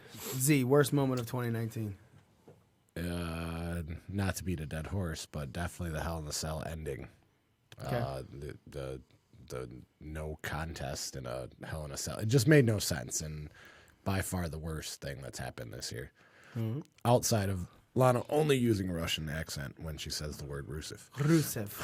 Rusev. My worst moment of 2019 is something that has killed a promotion for me, and that's the officiating in AEW. There hasn't been a single time we have come on this air, including now, and not had something negative to say about the AEW officiating, from people staying outside of the ring too long to people being blatantly hit by outside people in front of the referee, to a referee not calling a 3 count when someone's shoulders didn't come up off of the mat.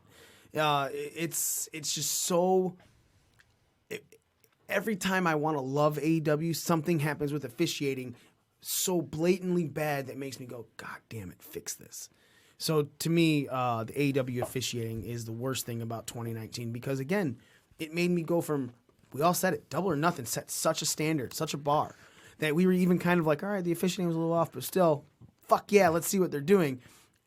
And but that was okay for a pay-per-view. Right. Not in every week thing. And it's slowly killing to the point where even Chris Jericho held a team fucking meeting, said, hey, honeymoon's over, fix this shit. It's not making sense.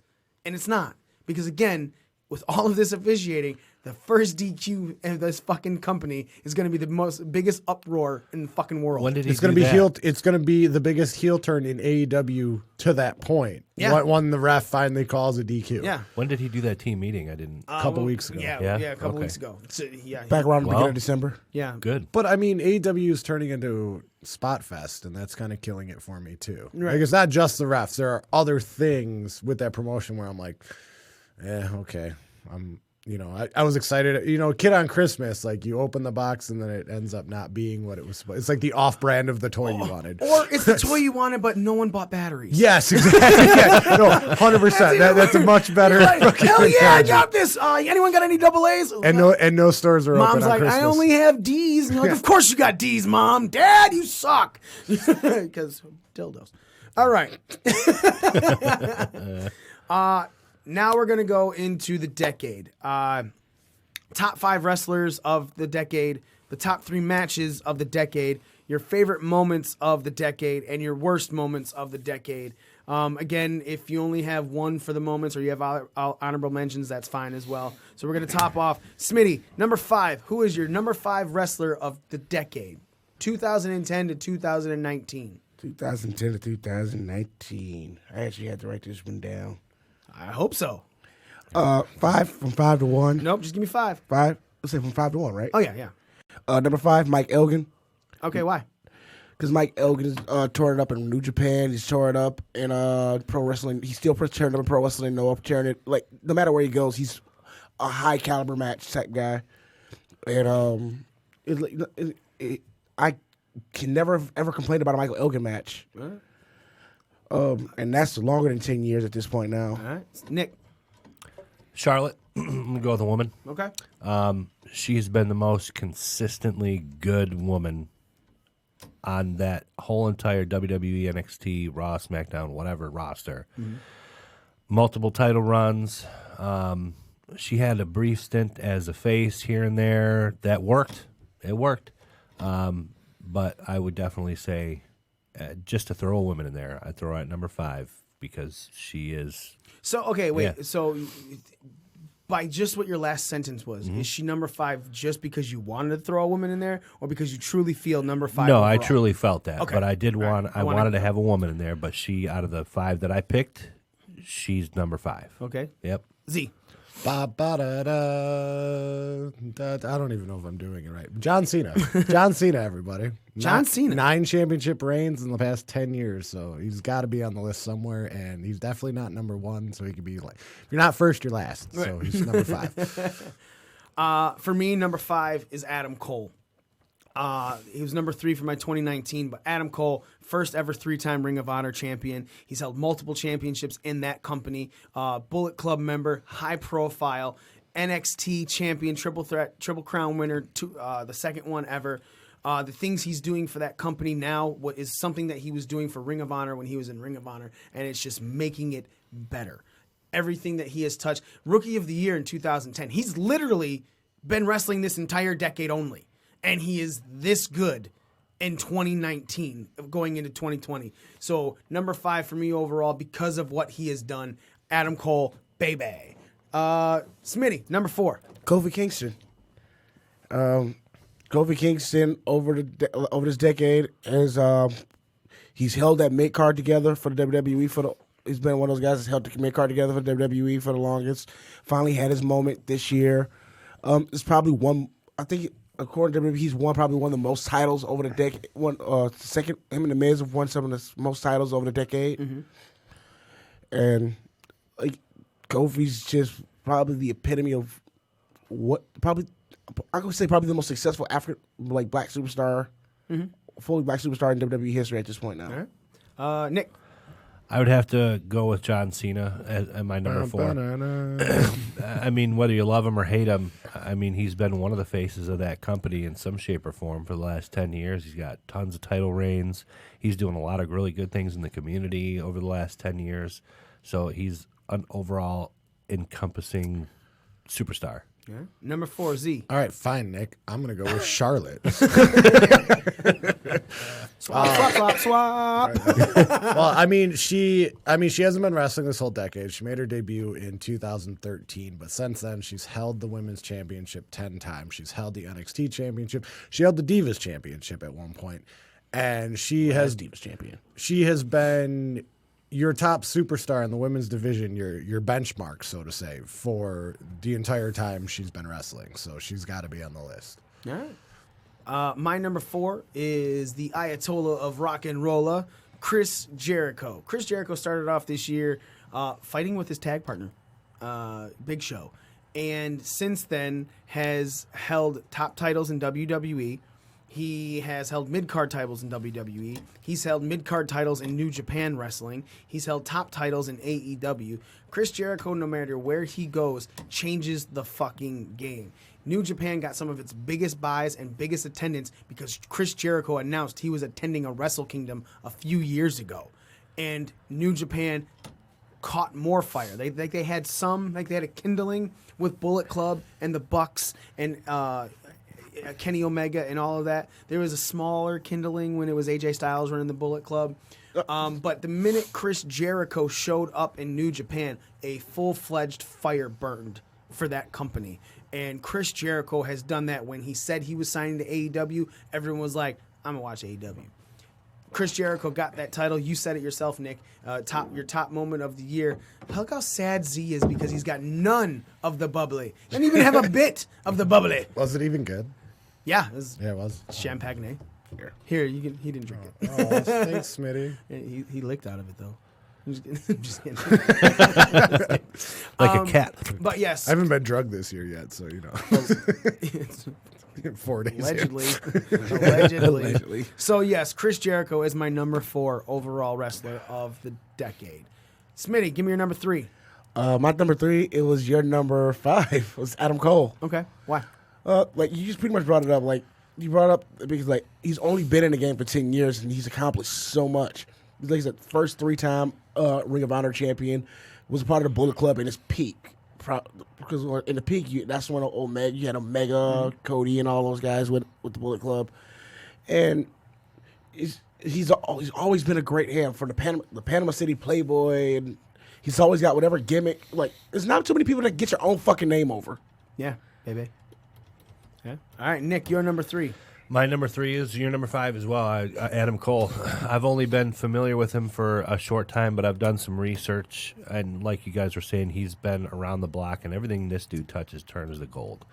And he's, in that short amount of time, to be skyrocketed to the top of all these different promotions he's been in and be such a prominent character, you cannot put him in your top 5. It's just so weird that the son of Michael Cole has done so much despite who his dad God, is. you just buried what I was gonna fucking say when you came to me. Z, who's your number 3? Michael Cole's son, Adam Cole. For all the same reasons they just said. I mean, I'm again not gonna beat a dead horse. They've covered it. Adam Cole's number 3.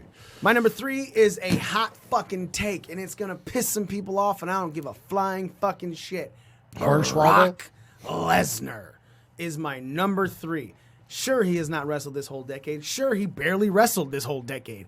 But for the most part, a strong majority, Brock Lesnar has had a match of the night card moment in Daniel Bryan, AJ Styles, John Cena. Things he has done throughout this Undertaker. year. The Undertaker. Beating the streak alone puts you on the list. Yep. Brock Lesnar has it changed a lot of structures. Brock Lesnar's contract made a lot of people go, I can work less and get paid. And yes, it happened. Get paid way more. There are people that are working less now in WWE and are getting paid the same. Randy. You know, yes, and it changed it. When you had a star like Brock Lesnar come in and do that, other people's like, well, I do this much for the company. I should also not have to bust my ass as much. And yes, you said it. Randy Orton, when he wrestles, he's great. He's not wrestling as much anymore, but still really good. So Brock Lesnar, to me...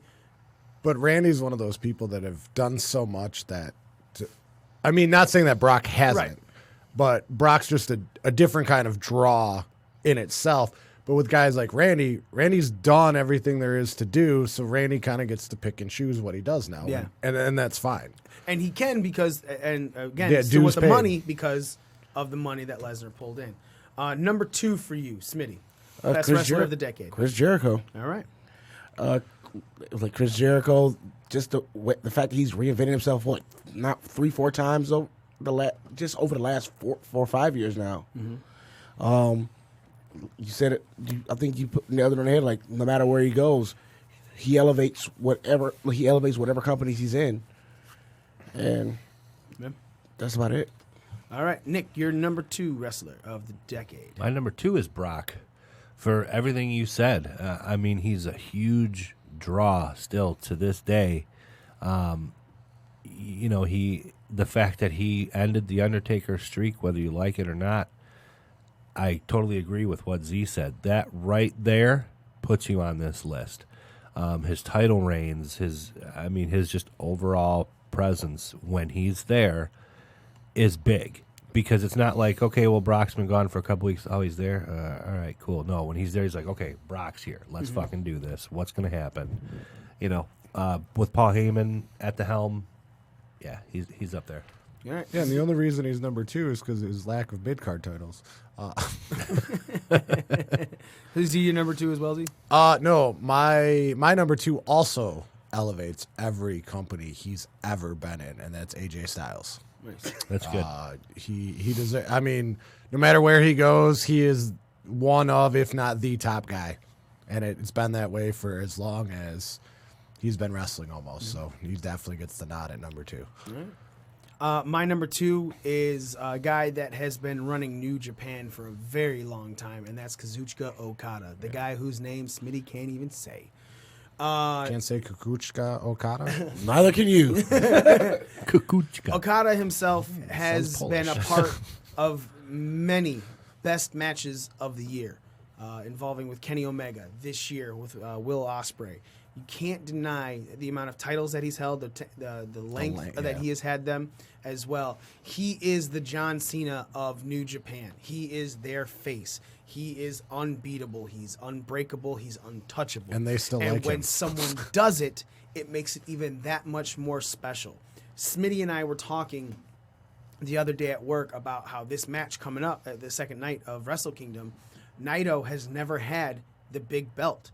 And just like this is his second reign. No, he's never won IWGP. Literally, then Google it because it says it's his second reign with the title. No, his second run with the Intercontinental. No. When I looked it up yesterday, it said it was his second reign. It's like his fifth reign is Intercontinental title, but it's his second reign as. I looked up New Japan champions, and under the list it'll tell you. Naito championships. Yeah, I did 2 times. Yes, see, I was gonna say I just looked up this stat the other day. It says I don't know when his first reign was, but it's saying it was the second reign as the big champion. So, okay, but even then, I swear to God, I did not know that he held it. I always thought it was something that just missed him. He held it for his first time for 70 days. In Jesus Christ, where did you go? In 2016, April 10th. So he lost it 2 months later. But again, well, maybe that's why nobody remembers because the IWGP. So anyway, Smitty and I were talking about it, and barring it aside, him winning at Wrestle Kingdom to hold the Intercontinental and the IWGP Heavyweight Championship over Okada is. So does that make Naito like the equivalent of Ultimate Warrior now? Yeah. Okay. Or Seth Rollins. It made it such a it was a handover like Warrior from Hogan. Yeah. That's what he's talking about. It put Naito over more because it was Okada that he beat. Kazuchika Okada has just run the fucking gauntlet in New Japan Pro Wrestling. He has just been their guy, and he has been putting on match after match of the year quality candidates consistently, no matter who his opponent is. So you constantly have to say that Okada should be in your top 5, to me. Smitty, your number 1 wrestler of the decade. I went with the phenomenal AJ Styles. All right. Why? Why was he your number 1 and not number 2 like Aziz's list? He was my number 1 because like no matter where he goes, he becomes a top tier star. Mm-hmm. And he's a draw. He's just about as big of a draw as Okada. His match for the IC title with Nakamura at Wrestle Kingdom 9. His matches in WWE. Even on the mid card, he's a great mid card champion. Great top guy. He's got some of the great accolades like Jericho. He's just a good brother. So it's pretty much he's like probably almost equivalent of Jericho on where he goes places. All right. Nick, your number 1 wrestler of the decade. I actually had Jericho. It was my number 1. He ended the decade on top. Everywhere he goes, he's very well recognized. And to take a company like AEW, I don't think they would be anywhere near where they're at now without that dude at the helm. Things he did in WWE, he reinvents himself constantly, and it goes over really well. It works. Yeah, 100% Jericho. All right. Z, who is your number 1 wrestler of the decade? Number 1 wrestler. It's been around a while. He's been out, does this thing, elevates companies. Dana Brooke. CM Chris Jericho. The guy's Charles an Manson amazing Jericho. talent. He's gotten a clipboard over. He's gotten the word "it" over. Scarves, jackets, light brights. Doesn't fucking matter. He does it, and he does it at the top of his game. No matter if it's 2010 Fucking champagne or 2019. Yeah, it just. The catchphrases that he comes up with and gets over, and the people he gets over, it just his matches clearly. I mean, as he's gotten older, have fallen off a little bit, but the psychology this guy has, the knowledge, and that's physical. That's going to happen regardless. But his mind, his creative mind for this business is just. He did a fucking frog splash last night, ladies and gentlemen. Mm-hmm. Chris Jericho did a fucking frog splash. Okay, guy. You're old. Why are you doing this? You don't have to, but he does. I agree with you, Z. So, we just talked about how Dustin Rhodes bust out Canadian Destroyers at 50. Right. Yeah, so does Ricky Morton, so he's damn near 70s. All that means to me is that anyone in this room could do a Canadian Destroyer. As long as the other person knows how to flip backwards. Yep. Start with Smitty. All right. My You number jump in one my hair, wrestler, nigga. my number one wrestler of the decade is right in line with Smitty's AJ Styles for the exact same reasons that everyone has said AJ Styles is on their top 5 list. It's why AJ Styles is number 1 to me, because I don't think anybody could have done what he's done and still give the match quality over everything. Because while Okada's doing great at number 2 with his match of the year contenders every year, he's doing it in one company. AJ Styles over this decade has done it in TNA, New Japan, WWE. yeah. Everywhere he has gone, he has had match of the year quality contenders and held top titles in these things. I can't argue it at all. No matter where you put, if AJ Styles isn't in your top 5 wrestlers of the decade, then you need to stop watching fucking whatever the hell you're watching. And watch AJ Styles. And All right, pay I'll pull attention. Charlotte out and put him there then. Was it Nerd. You know, AJ Styles had a match of the year contender with Sting starting out in 2009. Yeah. And then in 17, he was in the Royal Rumble and got robbed of match of the year with John Cena. You know, again, just great stuff. Now, we're going to go into our top 3 matches of the decade. Number 3, Smitty, what you got? Yes, unpopular opinions on these ones. That's fine.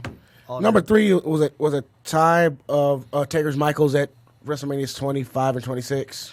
25 doesn't count. 25 is 2009. We're starting 2010. So 20, the Taker versus Michaels, 2010. The retirement match. He had a retirement match. Once again, Shawn Michaels is my favorite wrestler. One of my, it's probably my favorite wrestler of all time. And just his last hurrah, have an excellent match with Taker for the second year straight. Mm-hmm. And it was just, I think it was the best way to say about him in the ring, which is not, thanks to the fucking Saudi money, it wasn't his last match. Hey, Saudi money pays bills. All right. Nick, number 3. Another unpopular opinion, Sami Zayn and Kevin Owens from 2016 Battleground. Oh, wow. Dude, that was at a time when that's right when I started to get back into wrestling. I was only watching the pay-per-views at that time, a few pay-per-views before that, somewhere in 2015. But that match, it blew my mind the way that these two worked so well together. There was such good chemistry. They beat the fucking snot out of each other. The match went a good, I want to say it was a little over 20 minutes. Great fucking match. Here's a suggestion, like if you actually like those guys' chemistry, look them up in the Ring of Honor Ladder Wars. Okay. Kevin Steen versus El Generico. Okay. Z, number 3 match of the decade. My number 3 match also includes Sami Zayn, but it would be Sami Zayn versus Shinsuke in Shinsuke's NXT debut. Nice. Partly because up until that match, it was a long time had passed that I've seen a match that complete. And it made Nakamura look like a star, not like he does now on the main roster, but that match was just awesome. Yeah, Nakamura, I agree with that. Him coming over from New Japan and one of his last matches was with Naito, and it was for the IC belt, and that was a classic. And then him coming into NXT, great fucking calls, Z. All of them were great calls because I agree. Nick, Battleground, forgot about it. And you can't argue Michaels versus Taker in any top match. But my number 3 is something from New Japan, and it is the 4th match in the Kazuchika Okada versus Kenny Omega series, and it's the one at Dominion in 2018 where Kenny Omega finally beat Okada for the IWGP Heavyweight Championship in a 2 out of 3 falls match. They went into this match 1-1-1, and it was a fucking wrestling classic.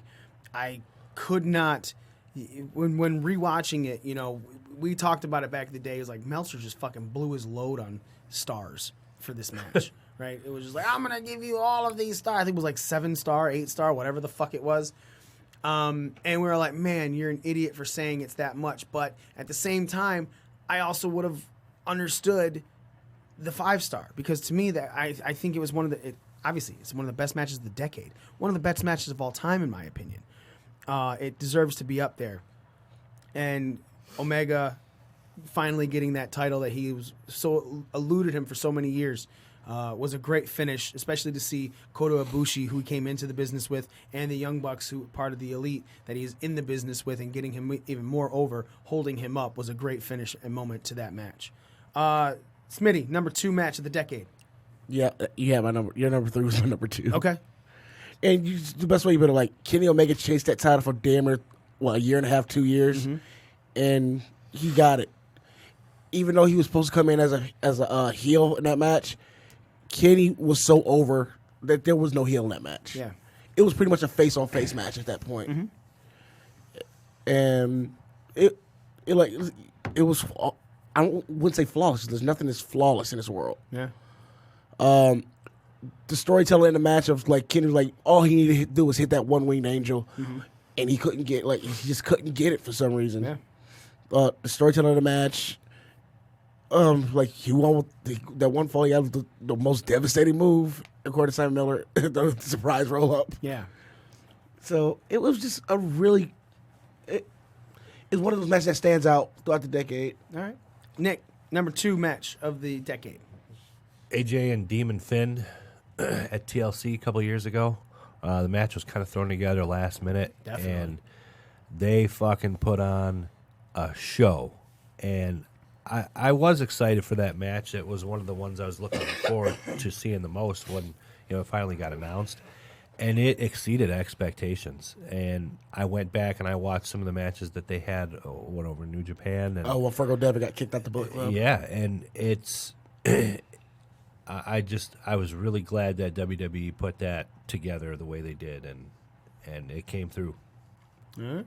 Z, number 2 match of the decade. John Cena versus Daniel Bryan, SummerSlam 2013. Okay. The official birth of the S movement. Daniel goes over clean and then gets robbed by Randy Orton afterwards, but the emotion invested in that match, and you could just feel it in... I mean, I wasn't there, but watching it, you could just feel the emotion in the crowd and everything. So, plus it was a really good wrestling match. 2013. Yep. For me, the number 2 match of the decade is Sasha Banks versus Bayley. Fuck you! At TakeOver Brooklyn 2015. the Iron Woman match. The one where Bayley finally took the belt. Again, another match that culminated in a story that had been built for so long. Sasha already being part of the main roster and going back to that. It was just a match that fucking, they were on TV, WWE television, they're talking about the women's evolution and things like that. But in NXT, those girls did it already. Charlotte Flair versus Natalya. The 4 horsewomen of NXT were rocking the fuck out against each other, with each other, no matter what. And I feel that this match did so much for wrestling, for women's wrestling, for everything, on a mainstream scale, because you can't deny it. WWE did not start the women's evolution in wrestling. I truly believe that's a TNA thing with Gail Kim and all them girls over there. Mickey James, Awesome Kong. But WWE did it on a much grander scale, and it's been a theme of the day. It's if it transcends one company into mainstream, this did it, and it's from NXT that transcended. So I had to give that at number 2. Smitty, what's your number 1? Fuck you. It was the same one. The story, 8th story, love Bayley to death. I think Bayley's one of the most, even stat-wise, she's held that SmackDown Women's title most of the year. But this is what, honestly, this was Bayley's coming out. Bayley's a real force to be looked at inside this company in general, not just NXT. In the future, she's more than just her butt. Stop! I love that ass. A little bit of the bubbly. Nick, what's your number 1 wrestling match of the decade? Kofi and Daniel Bryan WrestleMania this year. Yeah. I think the story leading up to it, the way they inserted Kofi into it, it all worked flawlessly. The way it, like I mentioned earlier, when we had that SmackDown before Mania, little accident. and I really did feel at some point, man, maybe they will take that chance away from them, and they didn't. And the emotion that was in that match was great, fantastic. Z, number 1 match of the decade. I bet it's mine. Shawn and Taker. Oh, it's not. Damn. No, yep, Sean and Taker. I mean, just bias. Last time I got to see Sean wrestle in a high-profile match and left it all on the table. So it's a great match. I mean, of the series of especially like in this decade of Taker's WrestleMania matches, still this day the best match. Oh yeah, easily. Right, agreed.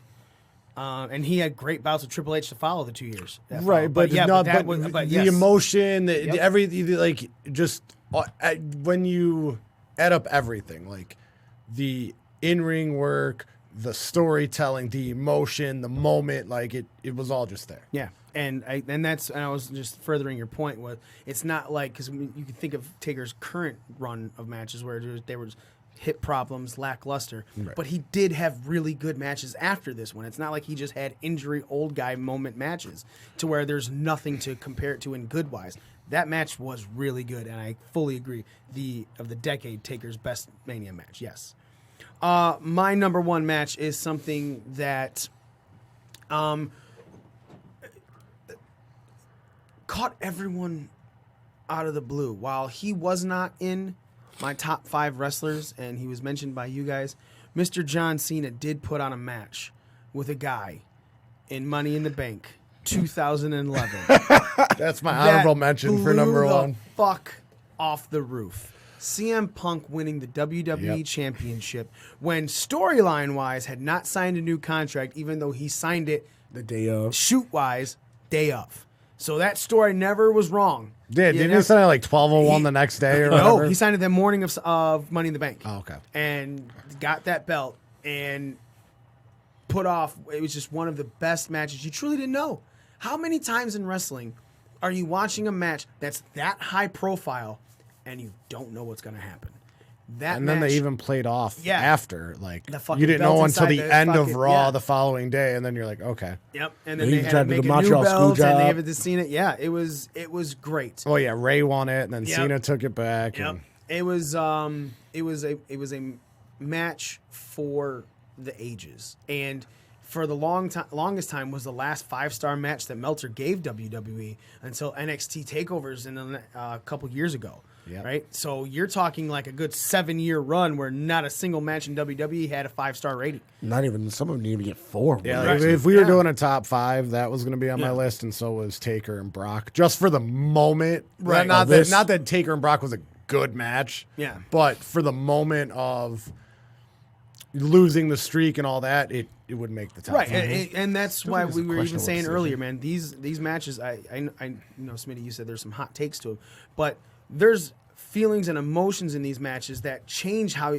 it's looked at for. We're not talking matches a technical standpoint. We're talking the best match to us over the decade. So, yeah, if we were doing sole technical standpoint, there would be a Tyler Bate Pete Dunne match in there somewhere. Oh, Tyler Bate and fucking Walter was one of my honorable mentions for both this year and the decade. All right, Smitty, give me your favorite moment of the decade in wrestling.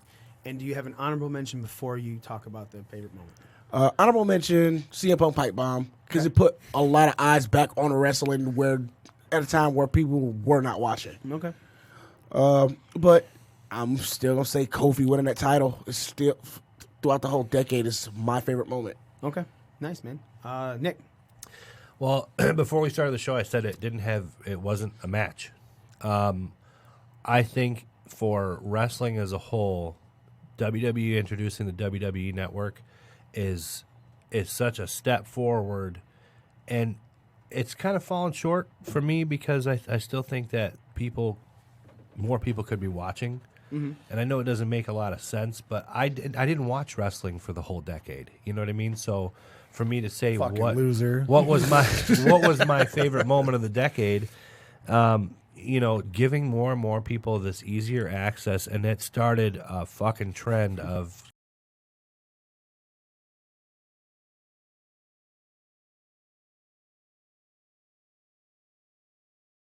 and all the other shit that I didn't have. I mean, that just is a huge door for a wrestling fan, and I don't think that. I mean, there's obviously wrestling moments that are better than that, of course, but when you look For at you, the, it's the biggest thing of the decade. Yeah, Yeah. that's fine. Z, your biggest moment of the decade. Nick's over here taking notes of our favorite matches. Of the I decade. was. Gotta go watch yeah. that. Gotta Yeah, watch I that. really did. Yep.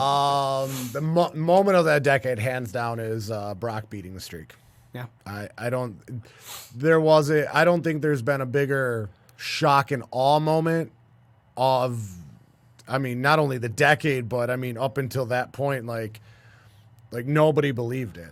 Mm-hmm. I didn't believe it. I mean, we were silent. We were sitting at B-Dubs completely silent, like, what the fuck just happened? That's what I was. At the well. And that is something, like, as an adult, that doesn't happen to me in wrestling because I know more. Like, as a kid, of course, because I was naive and I, believed half of the shit on the screen. As an adult, like, I still like the story art and the creative and all that, but this was a moment that definitely caught me. And if you can catch me and make me be like, what the fuck? Like, I didn't think that was going to happen, then that's a good moment. That's So- what would have been, I would have said, because I knew it happened and then went back after the fact, within the last 3 years and watched that, even though I knew it happened, and it still caught me like, The whole arena was Wow. silent. Like, Would that- everyone was would- just caught with their mouths open. The Yeah. world stopped. Would that for a have been your second. honorable mention then Yeah, as well? 100%. Z, what is your Yeah. an honorable mention? There's something else that maybe. Moment of the year would be, I mean, the next thing would be Kofi. Okay. I mean, as far as like historical value and shock, and not that it was a shock that he won, but you know what I mean. Yeah, yeah. It was a shock that he won. My moment of the decade. First, I have two honorable mentions. Stuff that I really want to mention these because there's things that I fought, because these are all emotional moments. Daniel Bryan returning, being able to come back after concussion problems for as long as he had them was something that when you watched it, you fucking teared up. Yep. Right? Mark Henry's retirement speech. Oh, In the it's trying to fucking work. salmon jacket, where it turned out he fucking hit John, and then he hit John Cena with the fucking world's strongest slam. Oh, I think might be one of the better swerves of all time in wrestling history because there wasn't a single fucking person that saw He that came coming out as with well. the Yeah. boots. He What came out about with the boots. What about Edge's retirement then? Edge's retirement, I didn't put it when I'm thinking of moments. That's another one like I It's cried up there. for. Yeah. When I'm thinking of moments, I'm thinking of positive coming out. of it. Okay, Right, you know so, what I'm saying? okay, yeah. Like That's the yes, case? I agree, and that's just how. Because how when I'm Daniel thinking. had to retire, I mean, I teared up. Right, Just his- like but I his did for coming back, Sean. you were Just like, holy fucking shit. Yeah. It's like, oh, But the, yeah. the second honorable mention, it would be like the announcement of AEW because you knew that was a game changer in the industry. But isn't it kind of early because it's already it's- kind of fallen off? It hasn't really changed anything other than it's changed the way people are getting paid, but it's also locking them into long contracts of sitting at home. So my moment of the decade, though, goes to something that truly did hit every emotional chord I had, and that was Cody winning the NWA title at All In. And the fact that he was now holding a title that his father held, that another generation passed that on. It's one of those things in wrestling that, you got Charlotte is a top tier contender, but she'll never hold the world's championship like her dad. I mean, maybe WWE could come around and do that, but currently it's not a very likely possibility. Anybody's children, it's Dusty Rhodes is number 2 on that NWA title. Number 1 being Flair, right? So now again, if Charlotte comes through and runs an NWA and she holds the NWA title, boom, it's these echelon of your offspring and your kids are doing it, and I'm just like, Cody doing that hit so many emotional levels for me that it's as a father changes you. You know what I'm saying? Because you're like, man, imagine my kid doing something that everyone thought I was one of the best at fucking being. It's like Michaela coming in here and winning the BDR belt. Right. God damn it. Or fucking hosting this podcast. So fuck you, kid. You're better than me. Yeah, you're right. Way better. Cody winning that belt for this decade was just, you can argue it's recent and it holds more merit, but I just feel like that's spectacular homage to Dusty. It's Cody's spectacular. emotion when he won it too was just, It was you could say it was wonderful. real. It was great. Okay, Smitty, give me your worst moment of the decade. Because, man, I can't wait to hear these. Did I write something down? I would hope so. Worst. No, I didn't write. Fuck. I didn't save it. Worst moment of the decade. Come back. You gotta come back to me on this one. The one time, the final fucking thing, and Smitty's not ready for it. One thing. It's insane. New Year, same Smith. It's the worst. Yeah, I even told Nick in the beginning of this, I was like, you coming out and making us putting a worst of category is like, shit, fuck me. Because it was the most difficult thing to figure out in 2019 and the decade. But man, I love the one I picked. Nick, what's your worst? This is it's probably a hot take. Jinder Mahal becoming the WWE champion. Really? And I say that because not very long before he became the champion, he was pretty much a jobber.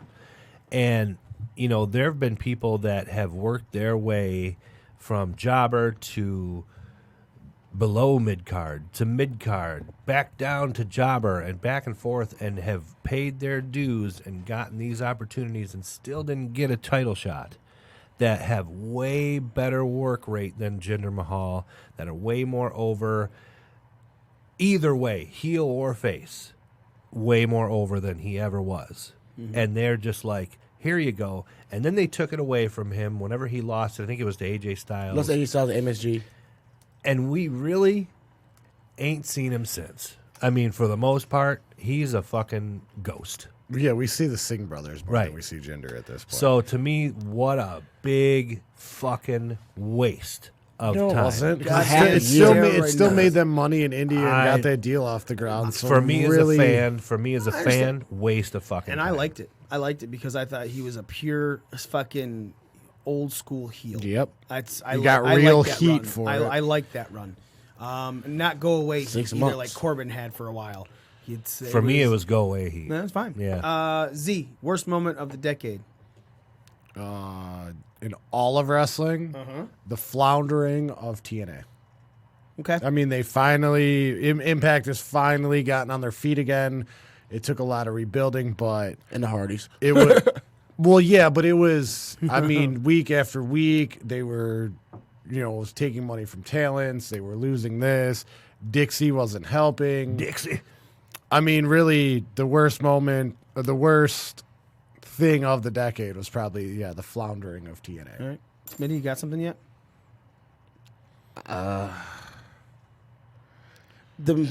Just the misuse of talent in WWE Okay. in general. There's a lot of guys that have gotten themselves over, but have had the rug pulled under them over the decade. There's a lot of guys that probably that the company did never listen to the fans for their own interest. This is stuff like that, I guess, would be the worst moment of the decade. So yours plays into Nick's, mine plays into Z's. The beginning, to me, of what happened to TNA before it came back. And it's really funny that you mentioned the Hardys, because the biggest problem with me was Jeff Hardy versus Sting.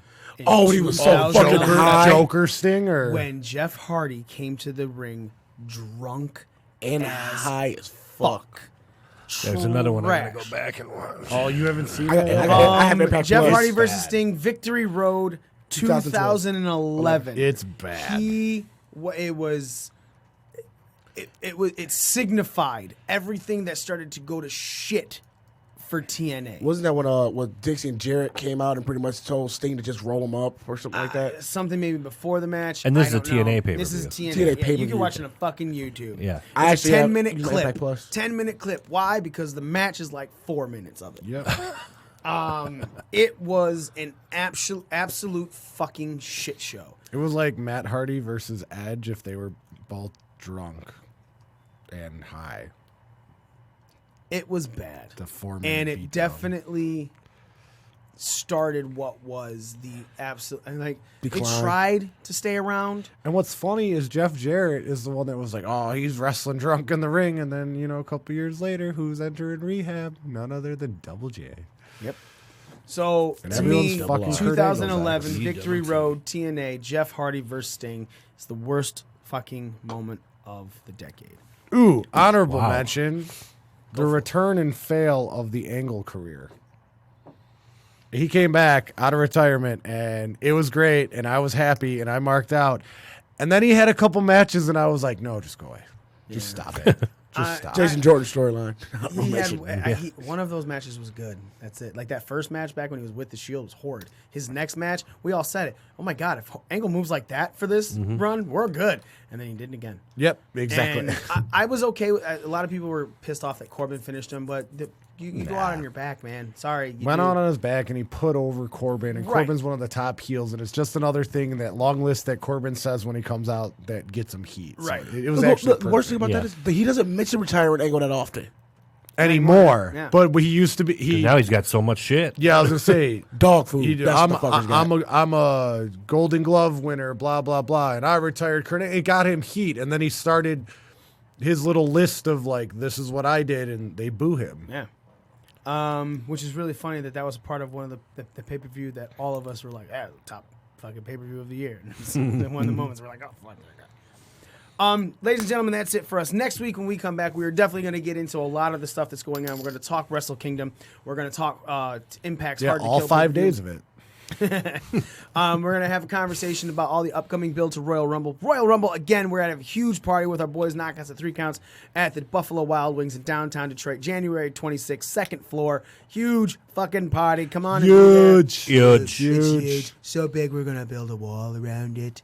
No one's going to be let in. If you're Smitty's not allowed. If you're a rapist or a drug dealer or Smitty, you're not allowed in. Sorry. We will be there at the Buffalo Wild Wings, downtown Detroit, January 26th, Sunday, January 26th. Kicking off probably an hour before the pay-per-view, so 6 o'clock is what we usually do. Time subject to change depending on what WWE decides to do for their start of the pay-per-view. But yeah, next week, we'll go into the build for that. We'll go into Wrestle Kingdom. We'll go into Hard to Kill. We'll talk about a whole bunch of stuff. Ladies and gentlemen, make sure you go to breakingdownthering.com. Get some of our merch. Follow us on all of our social media at BDRcast. And we are your ring crew. That nigga Smitty. Your friendly neighborhood Nicka. That Whitey Z. That Whitey Z. And me, the almighty one, Mikey himself. Look at the